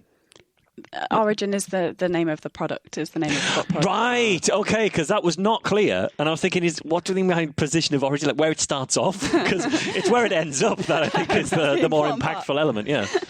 Origin works energetically by bringing positive and nourishing energy to the root chakra at the buttocks while soaking up years of stagnant and settled negativity. Oh. This is all code. You don't want it to be soaking things up. You don't want an absorbent Definitely not plug. like we talked about the jade eggs before. We Yes. don't want porous crystals. No, no. While experiencing great sensations of sensual stimulation when in use, this incredible stone also elevates and expands feelings of liberation, Just the feelings of liberation. transformation and change, allowing light and love to flow freely through your body. Well, it's not going to flow freely through. It's going to hit a brick wall at some point, or a crystal wall at some point. Origin will allow you to become open to exploring all forms of sensual pleasure. I love reading that. That caption is brilliant. Oh, that's magnificent. It's going to expand and leave you open. I mean, you can get butt plugs that, well, they're not going to leave you open, but you can get butt plugs that do expand. They'll expand, sure. They're not made Not of crystal crystal and They're not obsidian. made of obsidian crystal, yeah. Obviously, my interest was piqued, so I trundled off to the website for more information. Alongside the blurb I've already read was some more information about the Origin plug. It said it is for the soul, craving an emotional cleanse, seeing the truth and a clear mind. Zodiac, Sagittarius, Scorpio and Aquarius. Chakra, root. Affirmation. It's for a quarter of the people, Yeah. but no more than that. I don't know what they mean by that. I don't know if they mean it's for that or it's particularly good for those. It just says Zodiac, Sagittarius, Scorpio, Aquarius. Maybe the frequency doesn't match other people, so if you put in, it wouldn't be right. But they don't say that in It'd the be blurb infrequent. because they don't want to not. They don't want They to want not to sell not it. sell it. Yeah. Imagine they're cutting down their potential sales by a quarter. And then there's an affirmation in quotes that presumably you're supposed to say out loud when you use it. I am releasing negative energy and allowing my body and soul to heal. Well, that's the sexiest shit ever. That's pillow talk. Oh, and did I mention it costs $130? Good Bloody God. hell. That's not the only thing they sell. I don't know what the going rate is, to be fair. Bloody hell, I have no idea what the going rate for butt plugs is, I'm afraid. They also sell a range of crystal dildos, or wands they call them, and yoni eggs. More yoni eggs. yoni eggs. Are they jade? They didn't currently have a jade one, and they seem to get things in and out of stock. So I think they've sold some jade products in the past, but they don't have any in currently. Yeah, well, they don't have any of the jade in currently. Fair enough. Those crystal dildos are constantly in and out. They also say both the plug and the dildos would be used close to the root chakra, which made me wonder where exactly the root chakra is supposed to be, if it's close by to both where you would use a dildo and where you would use a butt plug. According to Wikipedia, the root chakra, otherwise known as the Muladhara, is found near the coccyx, underneath the sacrum. Its superficial activation point is between the perineum and the coccyx, which I think is a very polite way of saying the anus. The only thing between the perineum and the coccyx. Why have they got that on Wikipedia? Why they can say anus on Wikipedia. There's probably a Wikipedia page for the anus. The wiki page for the root chakra goes on to say, because of its location and connection with the act of excretion, it is associated with the anus, just in case there was any doubt. Gotcha, yeah. It goes on to say Muladhara is... The Wikipedia page for the anus is a real rabbit hole. Muladhara is said to be the base from which the three main psychic channels or nadis emerge: the Ida, Pingala, and Sushumna. Hang on, his nads are emerging from his anus. This seems like he's got a serious problem that no amount of crystal butt plugs are going to stop. It is also believed that Muladhara is a subtle abode of the Hindu god Ganapati. I'm not convinced there's anything subtle about a butt plug. Not a black crystal A Hindu god who lives in the root chakra. Gotcha. Is this not completely rewriting the rules on chakra? Not that there is any, but there's generalised rules that like people acupuncturists use, and they don't normally put all the pins in your buttocks. No, they normally go. but Chakras go normally like- go down the front of you. Yeah. I thought you get like the ones on your face and stuff. No, the chakras like break up the meridian lines though, and the lines run. Really?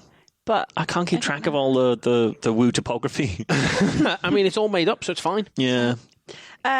their description under... No, sorry, I've skipped ahead. The black obsidian products go a little deeper than that, though. Their description under the black obsidian egg says, black obsidian is so amazing it absorbs negative energy within yourself and your aura that has accumulated your entire life. Black obsidian is a very fast-acting stone, and so it can bring many repressed emotions and traumas brought to light. It does sound like it could bring traumas to light. It also brings clarity and peace to your life, which will allow you to deal with everything that becomes unrooted during your yoni egg process in a very peaceful manner. I guess because everything fades into the background when you're worried about this massive black crystal butt plug up your arse. It's hard to really worry about whether the bin men's coming around a week from now. Well, this is under the yoni egg. Black obsidian is related to the root chakra located where the yoni is, so it is very, very effective at working on increasing sensitivity that can be lost from not working your vaginal muscles properly. Whereas under one of the black obsidian dildos, it says the root chakra is very sensitive and the majority of people experiencing past traumas have blocked root chakra. I'm presuming that's just a typo in there. Gotcha. That they've got. But they seem to be using yoni as a synonym for vagina, whereas I Yes. thought it was uterus when we talked about it Yes. last time. I thought it was vagina. No, it was. I thought it was a yoni egg. Yeah, it was a Yeah. yoni egg, and it was meant to. It was, but yoni It sits is womb. Yeah. Basically. But they basically use them as synonyms. I mean, it'd have to be, because I mean, otherwise... to be fair, a lot of people in general completely get female anatomy I descriptors suppose. completely wrong. I suppose why should woos be any different? Yeah. So it's not totally unreasonable. Now, obviously, black obsidian isn't going to unroot trauma or repressed emotions, and the root chakra is not the seat of trauma. But I'm not quite so That's what keen. it could be for some people. Well, yeah, I guess. I bet they also sell the seat of trauma, though. Maybe on a slightly different kind of site. But I'm not keen on the promotion of sex toys for that purpose. It's generally quite a good idea for people who've encountered any kind of trauma to deal with it sensitively. Rather than... Hashtag let toys be toys. That is not what the hashtag should be used for. That is not appropriate for that hashtag. In addition to black... I really hope our listeners don't use that. Oh, God, I really hope they do. I really hope they do. In addition to black obsidian, the website sell other types of crystal dildos, butt plugs, and yoni eggs. They have an amethyst dildo called Iris, Not Irish. about which they say, for the soul craving deeper intuition, sexual awakening, and spiritual wisdom. Yeah, because their one called Irish is for the soul craving to cling on to a government at all costs. They sell them in boxes of 10 and no more. So They say amethyst grants very powerful and strong intuitive abilities to those who use this incredibly magical and ancient stone. It provides specific energy that will strengthen the third eye chakra and call forth both protection and clarity to its owner. I don't think the third eye chakra is that close to where you might use a dildo. It's generally the front of your forehead. Right, gotcha. Okay, because that's not what we were thinking. Any of us were probably thinking. No, I was going for the woo version of third eye. Fine, yeah.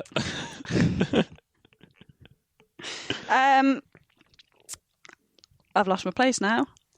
They say, let Iris connect you to your highest, most beautiful goddess self and reclaim your natural intuition. Your mind will open up to all your deepest desires. This is apparently for Aquarius, Capricorn, Pisces, and Virgo. The chakra is the third eye, and the affirmation is, I'm expanding my consciousness to allow infinite possibilities to come into my life.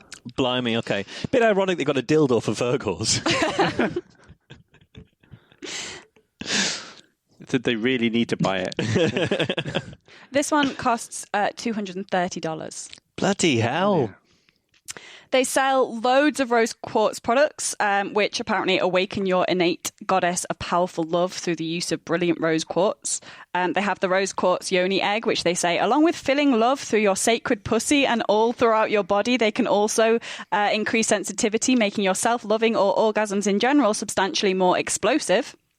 Okay. Do you want to put an egg in there that will make things more explosive? It sounds like it's a grenade. It sounds like a terrible idea. It's a recipe for a broken crystal egg. They sell a slender dildo made from peach aventurine, which apparently is fantastic for cultivating self-confidence and a fearless mindset, allowing the owner to take action on their goals with intense focus and ambition.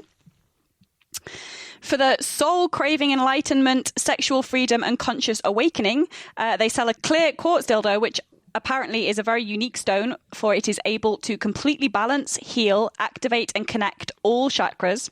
Clear quartz has been known to offer its owner immense bliss and radical pleasure, amplifying your body's energy and cleansing the body, mind, and soul. This stone brings about positivity, joy, and confidence. Why would you buy any one other than that? If that activates all the chakras, brings you, it brings you absolutely everything. You'd be like, this one costs £3,000. Right, gotcha. Yes, yeah. Allow our Spectrum Wand to awaken you to a higher consciousness. Live in a level of being where radiance and light surrounds you at all times. God, this is such bullshit. The affirmation associated with this one is, my mind, body, and spirit are all connected and filled with light. Each of the crystal dildos, eggs, and butt plugs Nymph NYC sells are charged with love and positive intentions before being sent out to the deserving owner. Oh, how? We'll come to how. In order to keep your crystal wand continuously vibrating with explosively high cleansing and positive energy, you should cleanse it occasionally. Oh, I see. This, they say, should be done by adding Himalayan pink sea salt to a bowl of warm water. Of course. Place your wand in the bowl and allow it to sit overnight. They also say you might want to let the wand charge under the full moon overnight for lovely energy absorption as well. Classic. They want you to brine your dildo like a Christmas turkey. And then hang your dildo outside at night for the neighbours to see. I doubt they want you to hang it. They usually want like some nice velvet like throne to put them on. That's like a full-on plinth. Yeah. As well as they confirm that the crystal is hand-smoothed and untreated, which we've discussed before might mean the crystal is quite porous and therefore potentially unhygienic, depending on the crystal type. So it's hand-smoothed. Now, in other ways, at other times, you'd assume that's as opposed to using like sandpaper or something. But given hand-smoothed, it sounds like they're just specifying. It was hands. Honestly, it was hands. It was only hands. The website also features some products from other companies, including Moonstone Essence Ritual Oil from a company called Moon Nectar. This is advertised as a vibrational gem oil, which excretes vibrational frequency of feminine moonstone, and should be used for calming nerves and transforming stress, as a helping agent during childbirth and pregnancy, helping with menstrual cycle, balancing hormones, and enhancing Kundalini energy. This essence opens the pituitary gland to enhance intuition and dream work. Whereas the Amethyst Essence Ritual Oil protects and cleanses the aura, creating a protective shield around the body. It is excellent for curbing addictions and can be helpful to the growth of plants, those with homesickness, or those who are grieving.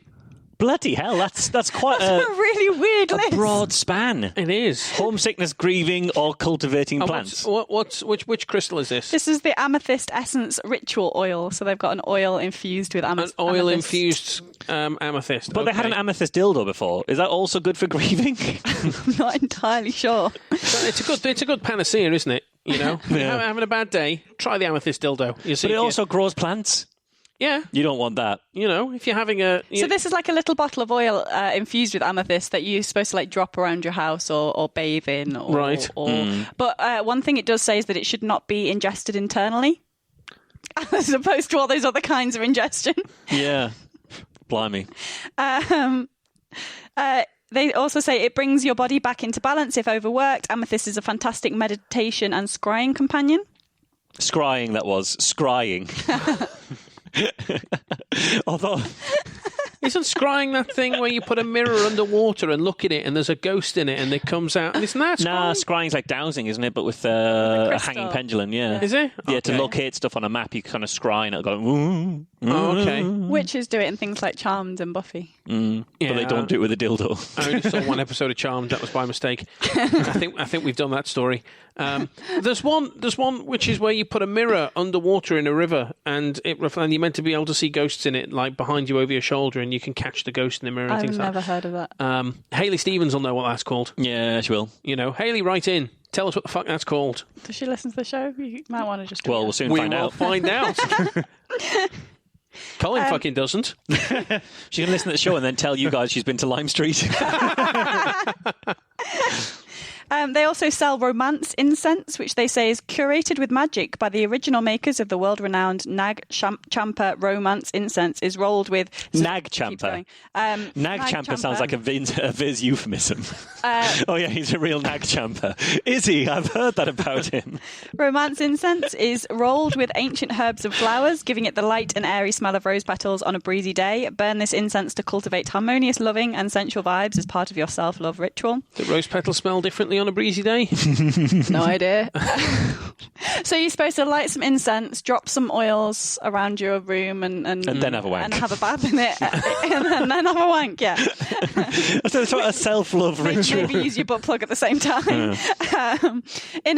In fact, in a recent feature I found through their Instagram account, which is no longer on offer, they had this super self-love bundle, which gave you the opportunity to buy a Blossom Rose Quartz wand with Snake Root Apothecary Venus Direct Aphrodisiac. Snake Root Apothecary literally sell snake oil. It is Nice. It is literally snake oil. Nice, that is good. They describe it as snake oil from a self-described clinical herbalist based in Joshua Tree, California. And with that, I think it's quite clear that this is a product site that has virtually no redeeming features, other than the crystal wands are quite pretty to look at and probably work quite well as a dildo. But it's probably much cheaper to spend much less money on a very pretty glass dildo than fork out a fortune for an untreated, potentially porous crystal dildo. This week, I'd like to begin by taking you back to an article from The Guardian, for a change, of April 21st of this year. That's my birthday. I bet you hadn't even noted that. Italian court rules mobile phone use caused brain tumour.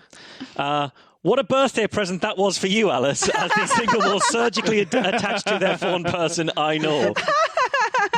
That was quite convincing, the way he pointed in his notes as if he was reading it. And not just making it up. Full on there. I look so fucking Full on smug there. now. Yeah. I know your birthday. Not a clue about yours still, Mike. May 12th. It is May 12th. I'm going to stop now because I don't know Colin's, but Colin doesn't know mine. We're fine. I don't want to know mine either anymore. too close to 40. So people might have seen this story at the time. The Italian court ruled that mobile phone use caused brain tumours. But even if you didn't, you probably have a gist of the details of what was actually going on here. So as the story in The Guardian explained, an Italian court has ruled that excessive work-related use of mobile phone caused an executive to develop a benign brain tumour. The court awarded Roberto Romeo a state-funded pension after he testified that his work duties obliged him to use his mobile for 3 to 4 hours of each working day for 15 years. He said he didn't want to demonize mobiles, but he believed that we had to be more aware of how to use them. He said, I had no choice but to use my mobile to talk to colleagues and organise work. For 15 years, I was calling all the time from home in the car.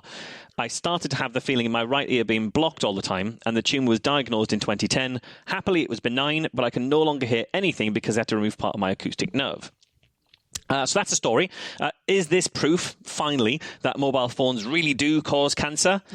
No, not so much. No, that's not how non-ionizing radiation works. It's not. It's also not how the decision about what causes cancer works. This is an Italian court. They might have decided to award Romeo a pension. Also, benign tumour, not cancer.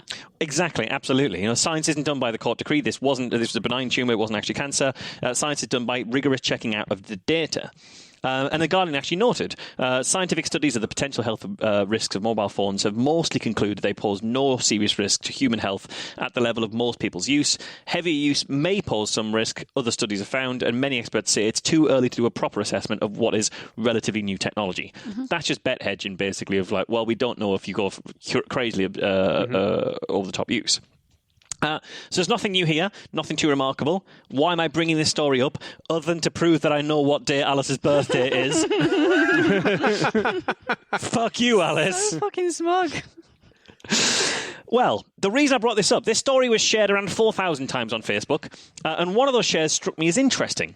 It was a company calling themselves Energy Dots, and they posted the story with the following line. Landmark Italian court ruling recognises the link between mobile phone use and causal brain tumour, #EMF, #radiation. So, it's fair to say this is no landmark case. It's a judge deciding to err on the side of the little man when confronted with a single case to get this guy a pension, nothing more than that. There's no evidence in this of causation of the brain tumour, and the tumour in his case was actually benign, as Alice points out, so this wasn't a cancerous tumour.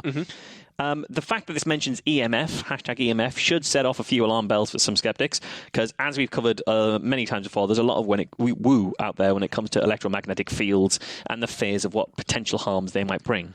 Has anyone been watching Better Call Saul? Yeah. No. It moves at a glacial pace. Really? It is they've done coming up to the end of the third season now. You should have done all this in season one. It's really dragging. I But can't watch really slow stuff. Has he just not answered the phone yet? I mean, I'm okay with the glacial pace. I like 60s Doctor Who, so it's fine. Episode 1. Has anyone got that guy's number? I definitely wrote it down somewhere. Is it, check the drawers. Check the drawers. It's definitely there somewhere. Full episode. So slow. Which guy is that? Saul. All right, that guy. Yeah, episode 2. That was that. Cliffhanger to episode 2. That is. If I don't watch stuff that isn't like completely packed with content, then I get bored and start staring at Instagram instead. I mean, Episode 3. I'll try again tomorrow. But I'm enjoying it, but it is so slow paced. It is really slow paced, quite deliberately so. It's almost like they're trolling it at this point. But the plot in Better Call Saul involves his brother, who has hypersensitivity. Right. And he can't go outside. He used to be a high-powered lawyer. Now he can't go outside. He can't go near cell phones. He can't go near electricity. And he kind of lives under he's lined his whole house with tinfoil and space blankets, and can't go outside and so on. And they make it very clear, actually quite early in episode 1, that he's a big woo and it's not a thing. Gotcha. Good. And they're playing that out. Where in season 3 he still thinks he has hypersensitivity. They've just proved that he hasn't in a plot spoiling way that I won't go into, but there's been a big plot point recently where they proved he doesn't have EHS. But I thought it was interesting. It seems a relatively niche thing to me that EHS is a condition. No, it's pretty widespread. There was a whole piece on BBC Inside Out recently promoting it as if it was true, and this one woman who was saying that if I go somewhere, I've got to make sure they turn the Wi-Fi off. I can only use a wired internet when I use a computer. Yeah. But I thought it was quite interesting that a mainstream drama is not only portraying EHS but also portraying it as bullshit. Bullshit. It was funny actually seeing that BBC Inside Out piece. You have a woman there saying how I've got to use a special computer which is like low energy output, and I've got to limit the amount of time I'm on it. I can't have Wi-Fi. I don't use a mobile phone. As she's there giving an interview to a massive fucking TV camera and wired with a microphone. Okay, not a wireless mic, but still a mic, and it might well be a wireless microphone pack on her back. Yeah, totally fine with that. Turns out it's not real. But yeah, so I thought I'd take a look at these energy dot people today. After all, their Facebook cover contained floating bubbles making the claims of calming stress relief, greater concentration, deeper sleep, fewer headaches, made in Devon. The last one's the only one I actually believe of all of those ones there, and I'm not even totally sure about that. So yeah, I went over their website, energydots.co.uk. They proudly claim that their product has, as seen in Harper's Bazaar magazine, The Green Parent, Your Fitness, Yoga magazine, and More to Life. So that's quite... They always say these things like it's something to be really it proves it works because it's been in a women's glossy magazine. It doesn't prove it works. Yeah, it's because we got a press popular, or they've convinced them to print an advert. Yeah, that's basically exactly it. Yeah. So before I tell you what Energy Dots actually what it is, what they do, some people might have an idea ahead of time. First, we're looking at what problem it says it addresses, or what problem it thinks it addresses. The site declares, we are living in an environment estimated to contain 10 billion times more radio frequency radiation than it did in the 60s. This radiation is invisible, but not necessarily harmless. Mike, any thoughts about that? 10 billion times more radio? I mean, it seems like a rather arbitrary figure, and we get an awful lot of electromagnetic radiation from the sun. And we've had a lot of that for a while now. An awful lot of that. Do we get a lot more sun than we did in the 60s? Classically, they always say summers were hotter back then. Yeah, but, climate change. That's true. That is true. We keep having the hottest years ever. Yeah, I mean, it may or may not be the case because obviously you've got inverse square rule and things like that to worry about, but we get a lot of radiation from the sun. 10 billion times a lot is a lot. Is a lot. I mean, you'd imagine from technology alone, 10 billion is a myriad. 10 billion is a hard place to get to from technology alone. 10 billion times the technology of the 60s when we had radios and TV and radar. It's just plucked out the air, isn't it? We had microwaves back then, didn't we? I'm not sure when the microwave was invented. Don't know. 70s, maybe. Don't know. And they still haven't invented the cold microwave. That's a throwback to an early show. Is it? I don't remember that. I said I wanted to invent the cold microwave. You did say that. And you said, that's a fridge, mate. And I said, no, that's a cold oven. That is a cold oven. That is true. That is a cold oven. I want a cold microwave. Yeah, instant cold. That's true. Totally forgot about that. Brilliant. But yeah, if you're looking for a source on that 10 billion times more radiation figure, you're not going to get one. But don't let that deter them because they have a product to sell and they want to make sure you think you need it first. They said, the wireless world has exploded. There are nearly 7 billion mobile phone subscriptions worldwide. We live and work with computers and tablets and the ever-present Wi-Fi. Fairly sure there's more than that, actually. Yeah, I think it's more than 7 billion phone there are phone more subscriptions. I'm fairly sure there are more mobile phones in use than there are people. Handsets, but for subscriptions, I think there isn't 7 billion mobile phone subscriptions. I think that implies contract. Yeah. Most people don't do it with a contract. The majority of phone use in places like Africa tends to be pay-as-you-go rather than contracting. They're excluding pay-as-you-go? Does the radiation for pay-as-you-go not count? It's not a subscription. Pay-as-you-go is not a subscription. It's literally not. It's pay-as-you-go. That is the literal opposite of a prescription. Well, that's nice to know that it doesn't count for the purposes of measuring EHS. Yeah. So did you know the microwave oven was first sold in 1946? Really? Wow. Blimey, that's impressive. Still haven't made a cold one. No. Need to get on it. Well, it's like hot fusion and cold fusion. One's much easier to do than the other. Once you get cold fusion, they'll have a cold microwave, I bet, probably. That's how that works. They say all of these devices emit electromagnetic radiation, and we are now immersed in it 24 hours a day, as opposed to when we used to be immersed in it 18 hours a day, and then the sun was down some of the time. Many scientists and public bodies question the safety of this way of living because there's a significant body of research that indicates that low-level electromagnetic radiation has a detrimental effect on human health. How many is many? They don't say. A myriad of scientists? They did say at one point 15,000 studies, but I don't think they know what studies means. And we'll come to why I don't think that soon, because they've got a research section on their site and it's brilliant. They ask, are you suffering from electrostress? They said it's worth considering how high your exposure is. Do you and your family live and work with Wi-Fi, guys? Yeah. Yes. How long do you spend on a computer or mobile phone? Computer, Mike, mobile phone, Alice? It's got to be about 25 hours a day. Yeah, roughly like that. If you factor in the time you're dual using double machines, screening, exactly. It, that goes up. Do you use cordless DECT phones at home? Cole? No. Have you got a DECT phone at home? Nobody's Decked used a phone? decked phone in 20 years. What the fuck are you talking about? I That's don't one of know those like what with they a. are.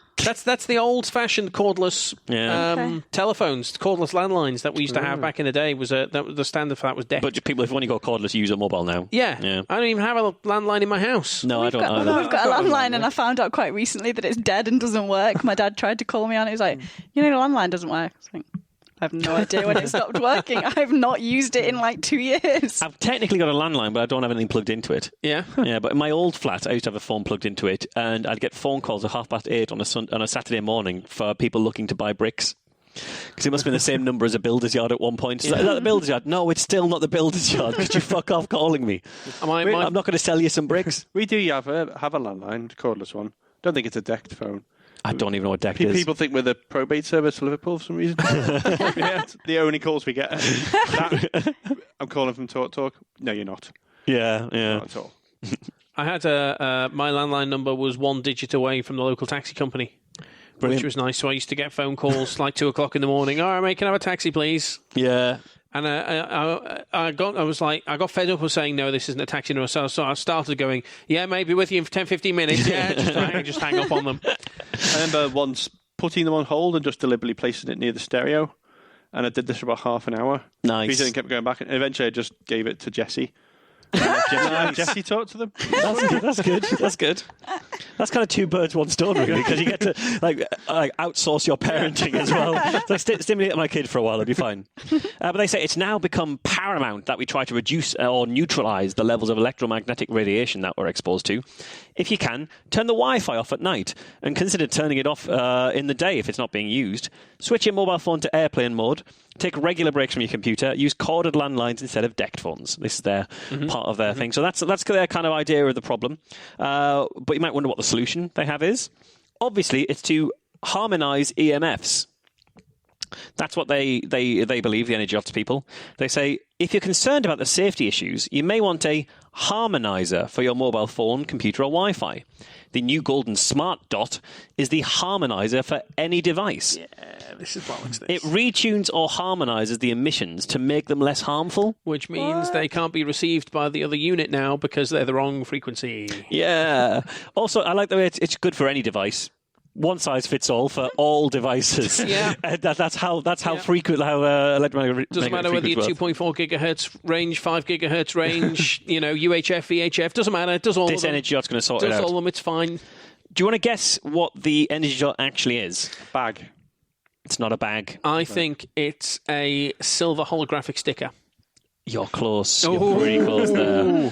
So, on their About Us page, they say, Energy Dot is not only a business, it is a synthesis of healing and intuitive skills from ancient traditions with the language and concepts of cutting-edge physics.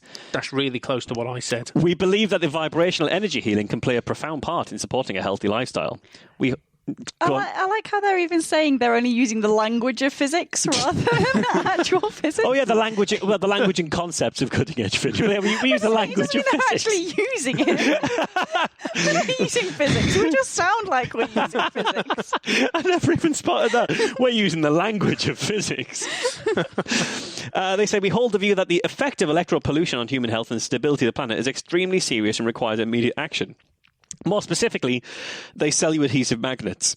It's a magnet. It's a magnet. They say the Smart Dot is the ultra slim You shouldn't 21. put magnets near devices, though. No, it's not a good idea. Yeah, I'm not sure how bad an idea it would actually be, depending on the device these days. Depends on the device, yeah. I once destroyed a laptop with those, those Zoids, those really massive, really powerful strong ones. Yeah. magnets. I destroyed a laptop with. Well, one of those. this is an ultra slim 21mm peel and stick on magnetic It was disc. probably fine. It's probably fine. A bit like those ones you used to use to test whether a can was aluminium.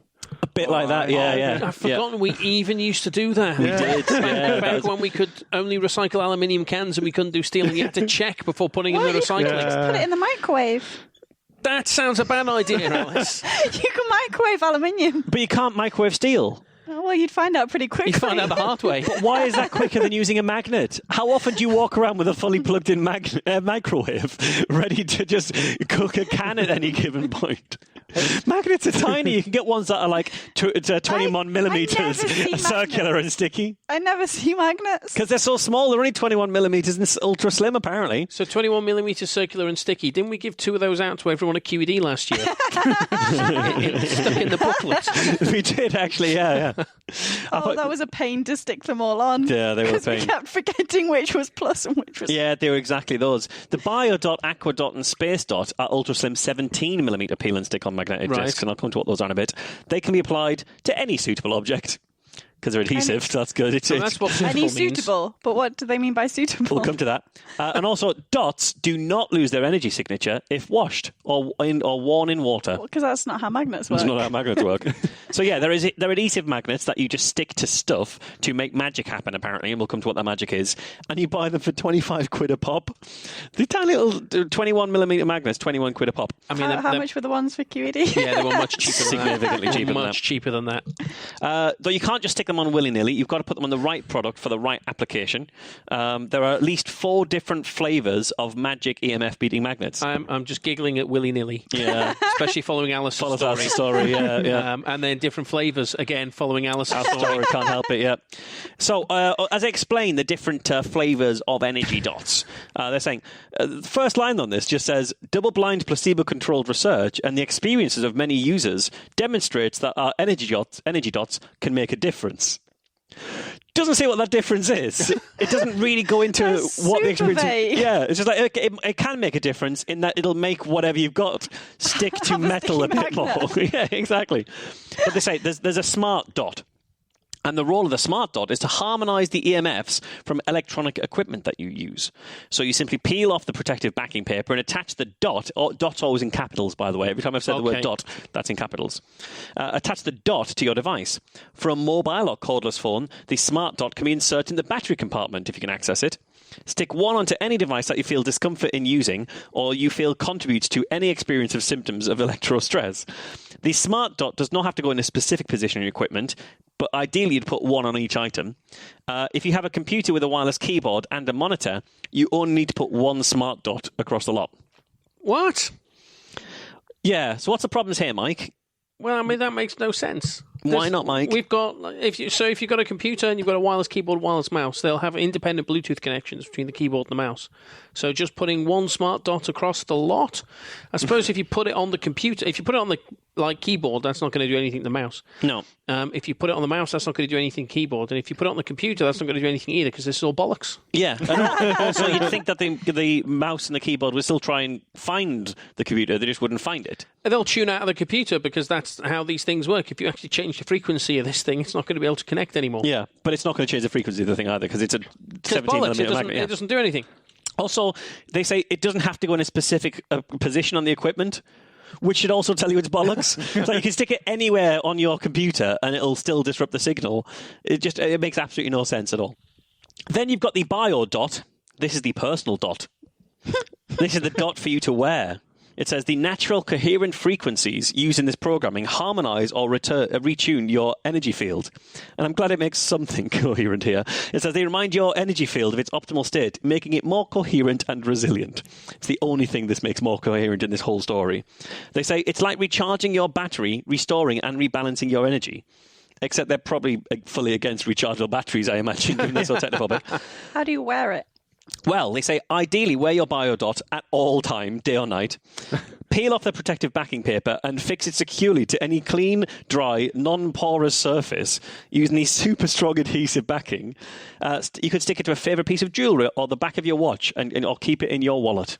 Right. There you go. So it's presumably if you sleep with your wallet. I was going to say, you don't have your wallet.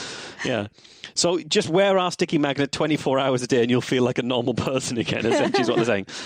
Then you've got the space dot. The space dot is designed to harmonize disruptive energies and so uplift the energy in your home or workspace.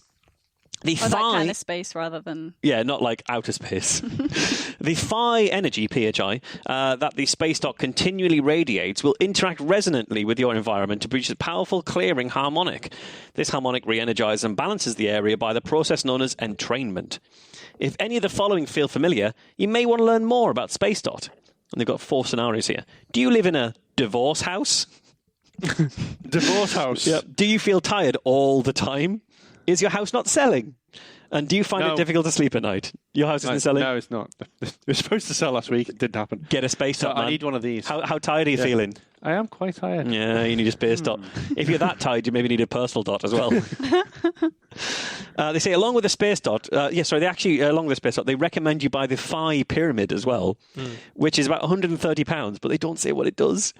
They say it's just a glass pyramid. They say this exquisite glass pyramid, it says it harmonizes the spatial energy around it and retunes energetic disturbances. 130 quid. Language and Is physics. it a big pyramid? Didn't say the dimensions even, as far as I could tell. That's just like It's not like really dangerous An thing to have in Egyptian your home. pyramid. Yeah, it's like a sharp glass. Yeah. And then lastly, there's the aquadot. It says the objective of the aquadot is to harmonize drinking water and other liquids. Use an aquadot attuned to the vibration of living water. Doesn't say what living water is. What works? Yeah, to restore the natural vitality of water and other liquids. Removing the physical toxins from the water, or so-called purifying it, they scoff at. Is most water just sitting around being a bit lazy and unvital? It's unvital. You need to get a bit more vitality by putting it near a magnet. So removing toxins is not enough. The aquadot is designed to refresh the natural energetic structure of water, removing imprinting from EMFs and other sources. As well as noticing an improvement in taste, we regularly use it to watch our indoor flowers last longer. Okay. I mean, making flowers last longer sounds like a testable claim. You'd think that's the kind of thing that they test. No evidence that they've tested that. They also Maybe if you combined it with the amethyst oil and the plants would grow well. God, as well. that'd be good. That would be good. We just put all these things together. They also sell the baby dot, which is a mat that your baby sleeps on for reasons that they don't explain. And there's the pet dot to make sure your pet doesn't get any non-specific symptoms of a made-up ailment. So it is possible. I think Lupin would just eat the dot. He would eat the dot. He'd lick the glue off the dot. He'd just continue to lick the glue off the dot. That's exactly what he would do. It's possible that you guys, the skeptics and cynics that you are, aren't convinced by this. No. So let me take you through how these slightly glued magnets protect you from this ailment that doesn't exist. Mike, you're quite tech-minded, so if you want to kind of let me know if you're able to keep up with this language of physics. Okay. Language of physics. This is verbatim from the site. The dot itself is a low-power magnet acting as a storage device. No, I lost you, Mal. Go on, Mike. The dot itself, okay, with you, is a low-powered magnet, okay, sure. Acting as a storage device. I'm sorry, what? Well, I say magnets are often used to store information. For example, a videotape, tape cassette, and magnetic stripe on a bank card all act as a storage device. Yes, that's true. So you're not fine with a magnet being a storage device? Not a little stick-on gluey one, no. Okay. So that's a problem. But magnets can store stuff, so you can use your low-power magnet covered in glue to store stuff. Maybe, possibly. Maybe. Great, but what are we storing? Each energy dot is programmed with naturally occurring bioenergetic information signatures according to its purpose. So we don't know what it's storing. But if it is being used like a tape, it needs a tape player, and it does have one. It says energy dots are activated by programmed harmonic interface technology, registered trademark, exclusively developed by Global EMF Solutions, the parent company of Energy Dot, which is obvious, really. A tape player obviously runs on power, so there's got to be a power source to make the programmed harmonic interface technology work. Well, they say this activation is similar to homeopathic medicine or other vibrational remedies, where an energy signature is stored in a solid substance. The powerful resonance held by energy dots acts like a tuning fork on electromagnetic fields in its immediate environment. It retunes man-made EMFs to a natural harmonic by a process known as the principle of entrainment. How you feel about any of that, Mike? They're pretty keen on this principal entrainment thing, even though they spell the word principal as in school principal. So that this is the person in charge of entrainment, like, making sure that entrainment is happening at the right time in the right place.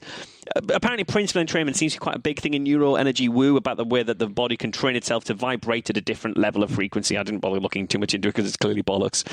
They say the human body's electrical sensors recognize the retuned emissions as being in harmony with its natural healthy state. The body no longer needs to react defensively to emissions from the harmonized device, and so electrostress is revealed. Simple as that. So that's the energy dot. Any other questions about the energy dot that you might want to... Anything strike you? Anything interesting? Anything you think we should be asking about this thing here? Data? Do we have any data? Funny you should mention that, Mike. Okay. Evidence. Do they have any? Yes, they've got a whole page called research. Okay. I'm They're actually my got favourite tabs on Woo website. so good. So I've got a printout of a PowerPoint presentation that also contains the same research, so you can see some of their quote-unquote research. So first off, they've got medical thermal imaging, which you can see there. This is kind of proof that it works. Assuming that both the machines used for the PowerPoint presentation and the MRI all have the dots on them. Yes. That's a good point, actually. Yes. I never thought of that. So this renders the whole thing fucking useless. They say, so it's worth saying that this is someone using the smart dot, and then after 3 weeks of using the smart dot on their mobile phone, so it's before the smart dot, and then 3 weeks after they've been using it on their mobile phone. Yeah. What you notice in these thermal images, they're not using the phones in those images. No. Yes. This is just the image. This is just thermal imagery of people Of their heads. 3 and weeks bodies. apart. Yeah. But is this thermography? Is this nonsense? Yeah, as it's a well? bit nonsense anyway. But even this was saying that some parts of the body were hot in the before and not as hot on the after. Is having a slightly hotter head a problem? Even if using a mobile phone gives you a slightly warmer ear than if you put a magnet on it. Is there evidence that Is causes that actually cancer? a problem? No. But this is just pictures of people 3 weeks apart saying some people I know, were you can only colder. see one ear. They might be on the phone on the other side. That's true. You'd think you'd be able to see. But yeah, this is just if anything, their ear is cold. Their ear is cold. They have a cold ear. In both cases, because that's how the fact that it's an external thing works. But again, this is just photos of the same person, we think, 3 weeks apart. Also, what do you notice about the bottom picture? Because the top picture, their head, not a lot of difference in terms of heat, really. The bottom picture, they're a lot colder in the second picture when they've got their arms spread out. True. When they've got their arms relatively close to their body, their core temperature seems to be higher, which makes a lot more sense. Although if they were that much colder, I think they'd be quite unwell. Like, it depends we don't know what the blue really means. But all this is really telling us is that sometimes some people, if you take pictures of them 3 weeks apart, they're at different temperatures. Yeah. Not really telling us anything, but this is research, this is proof. So that's that one. Then they've got some sciencey stuff now, because this is live blood analysis photographs of blood cells under a microscope. Of course. And we have the first picture of some healthy-looking blood cells this is before using a mobile phone. You got the second picture of some blood cells that look really fucked up, and this is 1 hour after using a mobile. And then the third is some good-looking blood cells again, and this is 2 hours after using a mobile with a smart dot on it. With a dot on it, I see. Yeah. wait, so this is before using a mobile. Then they use they've not said how they've done the study, whether No, this they is haven't. taken from a person having used a mobile or whether they've just held a phone. They've given us none of any of that, no. at the cells. But then so not only is it apparently better, it's fixed the dead cells. Well, no, because it's not necessarily saying that this is the same cell. It says sample. red blood cells after another hour with mobile. So the person, if they've taken blood from the person, they've got somebody before using a mobile, then somebody after an hour of using a mobile, then another hour with the smart dot on the mobile. I agree with Alice. Another hour so it's fixing. Implies it is the same person as the previous picture. I'd misread it. I thought it was 2 hours. When I first read it, I thought it was 2 hours after. Yeah. So I thought, well, they're saying like an hour after you've been using the mobile phone, you're fine again. But no, it's saying not that the smart dot actively heals or maybe your body is naturally healing your blood cells. I mean, those there are some dead cells. Like, they're very dead cells. Yeah. So much so that I think they've really done something bad to those cells. They've been doing live blood analysis. People who do live blood analysis don't know how to look at blood after samples. cells, yeah. We have established on the show previously that live blood analysis is reliable only for testing if you are the thing. Exactly. It's true. So how it works, live blood analysis. Those are cells that have been like treated with bleach or something. They've cleaned the whatever. Oh, slide really? they put, I'd be surprised to ever see that many cells that dead. Really? Even if you left it for a while? Even when I'm doing things with my cells that I'm actively trying to kill them, I wouldn't see that many dead. So the mobile phone really is that bad then? All live blood analysis is bullshit. They've got bleach on the cover slip or something. Yeah. Those are properly dead cells. And they're not just apoptotic dead cells. They're exploded dead cells. They are necrotic dead cells, I Blimey. would say. Well, I'm glad I brought. I wasn't going to bring these pictures. It just PhD happens they were in this biologist. PowerPoint pack, but I'm glad to show them. All right, this is my favourite science-y test that they do. This is, well, it looks a bit like an aura photograph, but this is a gas discharge visualization. Right? So, Alice, do you want to not describe? discharge that much gas. Do you want to describe what you're looking at here? It's a still from Quantum Leap. It's a profile of a person with a white space perfectly elliptical all the way around them, with then blue all the way around that. Blue and purple. Yeah. Not an increased gaseous output around the mouth and the arse, which you No might gas have around expected. those. But Maybe he's got a crystal butt plug in. True. But they've drawn a perfect white. That's a drawn outline around the person. Yeah, because this is a visualization. It's not a reading. This is a visualization. Oh, it's just a drawing they have made. Yeah, exactly. This is a machine that does drawings of what it thinks your biofield is like. The biofield restored. Yeah. So the one on the left is the biofield that is their drawing of a biofield that's bad, or their machine's kind of drawing all of like junky and. It's a bit more junky, yeah, but this is their machine's drawing of a bad biofield, and the one on the right is a machine's drawing of a good biofield. Which they say have reduced leaks and distortions, and it appears much more symmetrical. Yeah, but I mean, it's still just a visualization of something that I don't know what gas discharge visualization means, and it does sound like it's just measuring his farts. I like the little pictures at the bottom of the slides of like a really sad-looking cartoon man sitting on a shelf, and then a really happy-looking cartoon man holding the symbol phi in his hand and doing a little jig. Yeah, that's the corporate VI of Phi, which is the sort of parent company or one of the parent companies of this. So there's your sciencey tests. Oh, there's another one as well, which I didn't mention.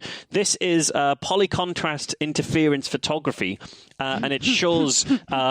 Not much really. I'm not really sure what polycontrast interference photography is. I'm pretty sure it's just bollocks. I think it's just like a lens being put over the camera. But I don't really see. It's got like a normal field, exposed field. But the pictures are exactly like They're exactly the same. Obviously, listeners can't see this, but we have pictures which we've got basically like a weird sort of semi-Carillion lens put over the top, so you get like a bit of a coloured effect going on, kind of as if you put a drop of oil in some water and sort of seen the light lens through it. And you've got that across 8 different photos, 7 of which the effect looks exactly the same, even though he's meant to have been using the dot at one point and not in the other one, and sometimes with the mobile phone, sometimes not. So this shows us nothing at all. But apparently this is the normalizing effect of the biofield using this photography method. And then the final sciencey test I'm going to show you, this is the last bit of visualization. This is the last empirical, clear visual evidence, the unequivocal evidence, is the chickpea growth test, right. Where they grow some chickpeas near a mobile phone. Fucking like chickpeas. the crest person. Like the crest person. That's why I love this one. So this is just 2 pictures of some chickpeas. They've just pulled a handful. Did you? I didn't. Why are they so intent on making things that will make plants grow? I don't know. What's going There's on? the same number of chickpeas. There's just one they've just cut more of the roots off. Yeah, so they've just pulled chickpeas out of the ground and put it near a mobile phone, or they've maybe grown it near. I think they've grown it near a mobile phone, and then they've tried to show the difference between the two, but they've just included more of the healthy-looking roots in the one that's got the bio dot thingy on it, the energy dot on it. So there's that proof. There's their research right there. So that's good. I'm convinced. It is. It's pretty Thoroughly. convincing. Evidence. Then they've got. They did say there were some like double-blind clinical trials at one They point. do. They've self-published some unpeer-reviewed papers, which I didn't bother reading. It's literally like when you open up the PDF in Chrome and it's got the title of the PDF, it says Microsoft Word document. So that's the level of kind of prestige gone to this. But as far as I can tell, it's not published in thing. I haven't bothered looking. It was like 40 pages. I'm not going to read every one of these because it's a bit bullshit. But people are welcome to go to their site and read it. Impact factor of 0. Yeah, This is just supposed NA. to take a photo of your aura. I'm just Googling the PIP photography, and apparently it's trying to visualize your aura. So maybe we're supposed to be looking at this around the outside, like where it's blue on the outside and then it's yellow on the outside. Maybe, but it's not really showing so much. Or maybe it's all bollocks. I mean, it is all bollocks. Yeah. But what they're trying to say is that these 4 pictures where you've got a mobile phone and no dot, they've got blue around them. And then these 3 where you've got either no mobile phone or the dot, he's got yellow around his head. Yeah. Bollocks. It's bollocks. So they've got these self-published Why papers. chickpeas? Because Saucerdeck were using the crest. I don't know. Because the crest was taken. But yeah, so they've got these papers that were, as you say, published nowhere in a peer-reviewed journal. An impact factor so low the US Skeptic magazine's considering publishing them. Slammed. Hey, why not get that one in there? Then they've got a section on their research page called Scientific and Government Papers. There's 8 links on that. I'll give you a couple of them. Council of Europe, the potential dangers of EMFs and their effect on the environment, so potential dangers there. Potential. EMFs from mobile phone, the health effect on children and teenagers by the Russian National Committee on Non-Ionizing Radiation from April 2011. The Salenton Scientific Statement. There's one called Cell Phones, 15 Reasons for Concern, 2009. Reasons for concern, not evidence of concern. And then on their research page, they've got another very august piece of research listed under Scientific and Government Papers, which they've titled GCSE Year 10 Curriculum Part 1. and this is what it prints out. They cite GCSE curriculum. Yeah, so it's just about microwaves, yeah. It doesn't really say... There's a kind of sassy-looking woman on a mobile phone, though. Yeah. With a hand on one hip. So that's 1/8 of their scientific and government Amazing. papers on this. The next thing they have listed is GCSE Year 10 Curriculum Part 2. So 1/4 of their scientific research is the GCSE curriculum on radiation. So one would imagine that if evidence existed for proof that mobile phones cause cancer, it probably wouldn't be published groundbreakingly first in the GCSE Year 10 physics curriculum. Just to sort of finish up the last kind of little bits here, because I'm having a lot of fun with this. They've got a page all about Phi, because they call the company logo, Phi. isn't That's it? their Yeah. logo. Yeah. They believe Phi is the secret to some kind of magic vibrational energy thing. They say Phi has been called the nature's blueprint for life, and it's the functional technology behind energy dots. It's also known as the golden number, the golden mean, or the divine proportion. That's what they're talking about when they say Phi. They said Phi is one of those mysterious natural numbers, like pi, that seems to arise out of the basic structure of the cosmos. Unlike abstract numbers, however, Phi appears clearly and regularly in the realm of things that grow and unfold in steps. And that includes living things. The decimal representation of Phi is 1.618, blah, blah, blah, blah. Phi seems to be a geometrical blueprint for life itself, and the principle of Phi is used in a specific program for each dot. Yeah, and I'm fairly sure that's bollocks, though. I thought that was bollocks. The whole golden ratio the thing. whole golden ratio thing, at the very least, is exaggerated. Because it turns out that most things you can draw a golden ratio spiral over the top, and it kind of looks like it Kind fits of a just bit, about maybe fits, just yeah. about. Yeah, especially if you're willing to accept a few rounding errors. Yes, and decide which way you orient the spiral, and Yeah. it's bollocks. Well, the reason I bring up the Phi page is because they've got a whole page dedicated to Phi, and on it they've got famous quotes about Phi. Okay. That's my favourite thing on this page. So they've got here, the wisest and noblest teacher is nature itself. Leonardo da Vinci. Quote by Phi. Yeah, I mean, he probably said it in Italian, but... Yeah, exactly. Then you've got, to the sculptors of classical Greece and Rome, the divine proportion was recognised as ideal for the human anatomy. And that was Bülent Atalay from the book Math and the Mona Lisa. Then we've got all beauty is mathematics. That's attributed to ancient Greeks. Nothing more than that. Then you've got math buffs and math phobes alike can celebrate the divine proportions wonder. You'll never again look at a pyramid, pinecone, or Picasso in the same light. That's Dan Brown from the Da Vinci Code. And then they've got, when the ancients discovered Phi, they were certain they'd stumbled across God's building block for the world. That's also from Dan Brown, the Da Vinci Code. So important. It's probably not even Dan Brown. It's probably just a character in the book said it. Yeah, exactly. And so I'll finish just with a few of the testimonials. I'll skip through these now. This shows you the company that the energy dots and fire are keeping. The first testimonial, my kinesiologist says I'm stronger with my dot. I wouldn't be without it. My digestion's improved. I don't get headaches and I feel much less anxious. I had the band tested with my kinesiologist and I'm much stronger with it because you get like a little band you can stick your dot to. Oh, okay. And this actually is placebo. Like they think they're feeling better. And Yeah, they're not feeling better. They're not Yeah. feeling better, but they think they're feeling better. They're feeling better. They are reporting an improvement. Yeah, exactly. So that's that one. Then there's another testimony here. The clinic recommends energy dots to clients. I use an electro dot and a bio dot, and I recommend them to my clients. That's Dr. Stephen Hopwood of the Arcturus Clinic in Totnes. I've been to the Arcturus Clinic in Have you? Totnes. I think I've met Stephen Hopwood. I think he was in there at the time. Stephen Hopwood, rather. Stephen Hopwood was also the doctor who tried to run the alternative cancer cure event in Totnes in 2012, only for it to be shut down by trading standards and by Sarah Wollaston MP. Nice. So that's the company they're keeping here. We've got clients with EMF issues are helped by electrodots. I've been using Fire Harmonics products for the past couple of years after experiencing how the electrodot removed the stressful effect of close proximity of my mobile phone as determined by muscle testing. Since then, as part of my practice, I find electrodots invariably have the same beneficial effect for clients with similar EMF issues. That's Chris Halls, who runs a homeopathy and systematic kinesiology practice. You've got, I'm wearing my Bioband 24/7. I started 9 months ago. I understood the science behind it, but I had to actually experience it on my body to recommend it to my patients. I mean, you didn't. That's Matt from the Warrington Chiropractic Centre. Oh, for fuck's sake. And you got a woman says, I'm equipping my husband and my daughter, as well as buying another for myself.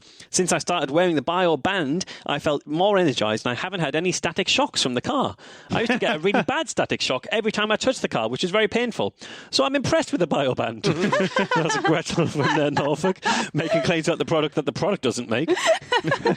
And finally, we ordered a small number for our initial order, and within a week we had to do another order, doubling our quantity. The products are well presented, easy to use, and the customers have given us good feedback. All the staff at the pharmacy are also using them. That's Leila Abachi from Nelson's Homeopathic Pharmacy. And the greatest hit. It is amazing. The testimonials go on and on and on. Pretty much every one of them, from a homeopath, a chiropractor, a Reiki master, an applied kinesiologist, or something else equally woo. And if you can't take their word for the efficacy of a homeopathically implanted sticky magnet to cure a non-existent ailment, who can you trust? So we've got one very short listener question to get to today. It's an audio question our listener has written in. So Good, we encourage those. Let me play that for you guys now.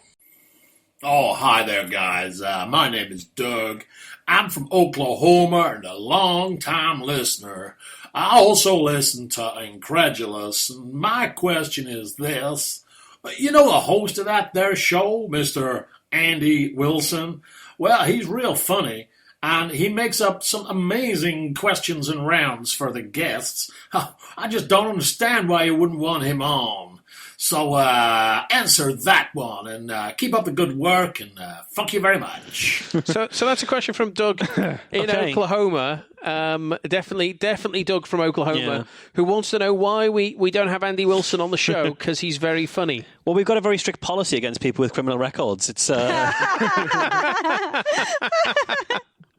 multiple identities. I mean, Andy has been on Skeptics with a K once, where we had a pre-roll. Was he eating musk sticks? Eating musk sticks with us at Skeptics in the pub. He did briefly cameo on a. That was before he did time on a Skeptics with a K.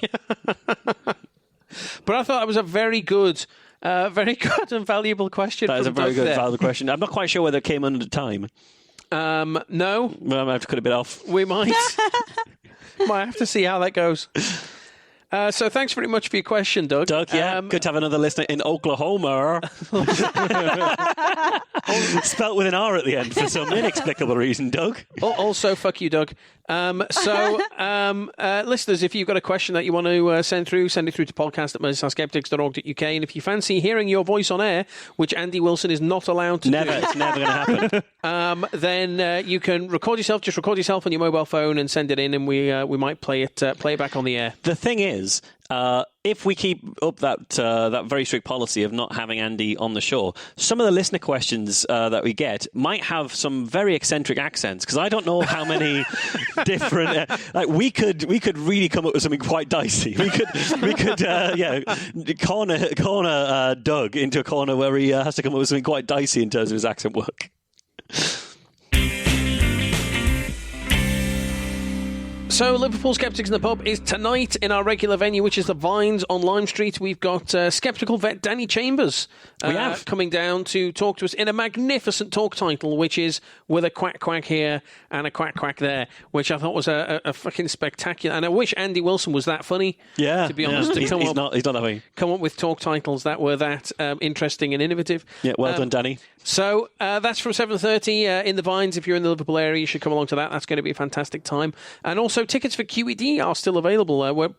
We may actually, before this show goes out, have made some additional announcements on QED. Yeah, future Mike might insert a line about what future speakers you've got in there. I may well do. But if you're interested in that, you can go to qedcon.org. Tickets are £109, £75 if you're a student or if you're under 18.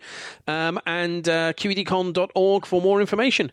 Aside from that, I'd like to thank our listeners for sticking with this mammoth episode of Skeptics with a K. This ridiculous mammoth 200 OK episode of and the Skeptics previous with a K. 199 plus bonus specials. And also the previous 199 episodes, which must have been a slog for anyone, to be honest. Occasionally we get people who write in who say, I listened to like every show you've ever done in 3 weeks, and now I hear you speaking in my head like I'm some sort of schizophrenic. Yeah. That's no. That's how you get Some programmed to people say kill. they listen to them like again and again and again in circulation, No. like I do with Buffy and you do with Doctor Who. I mean, okay, I can't criticise that too harshly, except it's us just talking shit.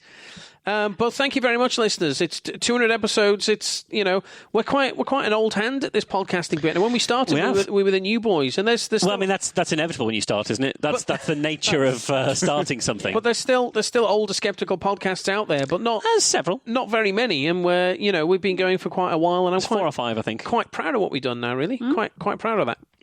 I mean, it's shit, but we've been going a long time. It's shit, but there's a lot of it. Shit, but a lot. Skeptics with a K. Shit, but a lot of it. So all that remains then is for me to thank Marsh for coming along today. Thank you very much for all these shows and being stuff and doing. I'm tired. Thank you very much to Alice. Thank you. And to Colin. It's been wonderful. Hey! We have been Skeptics with a K, and we will see you for episode 201 Created. Right. Bye now. Bye.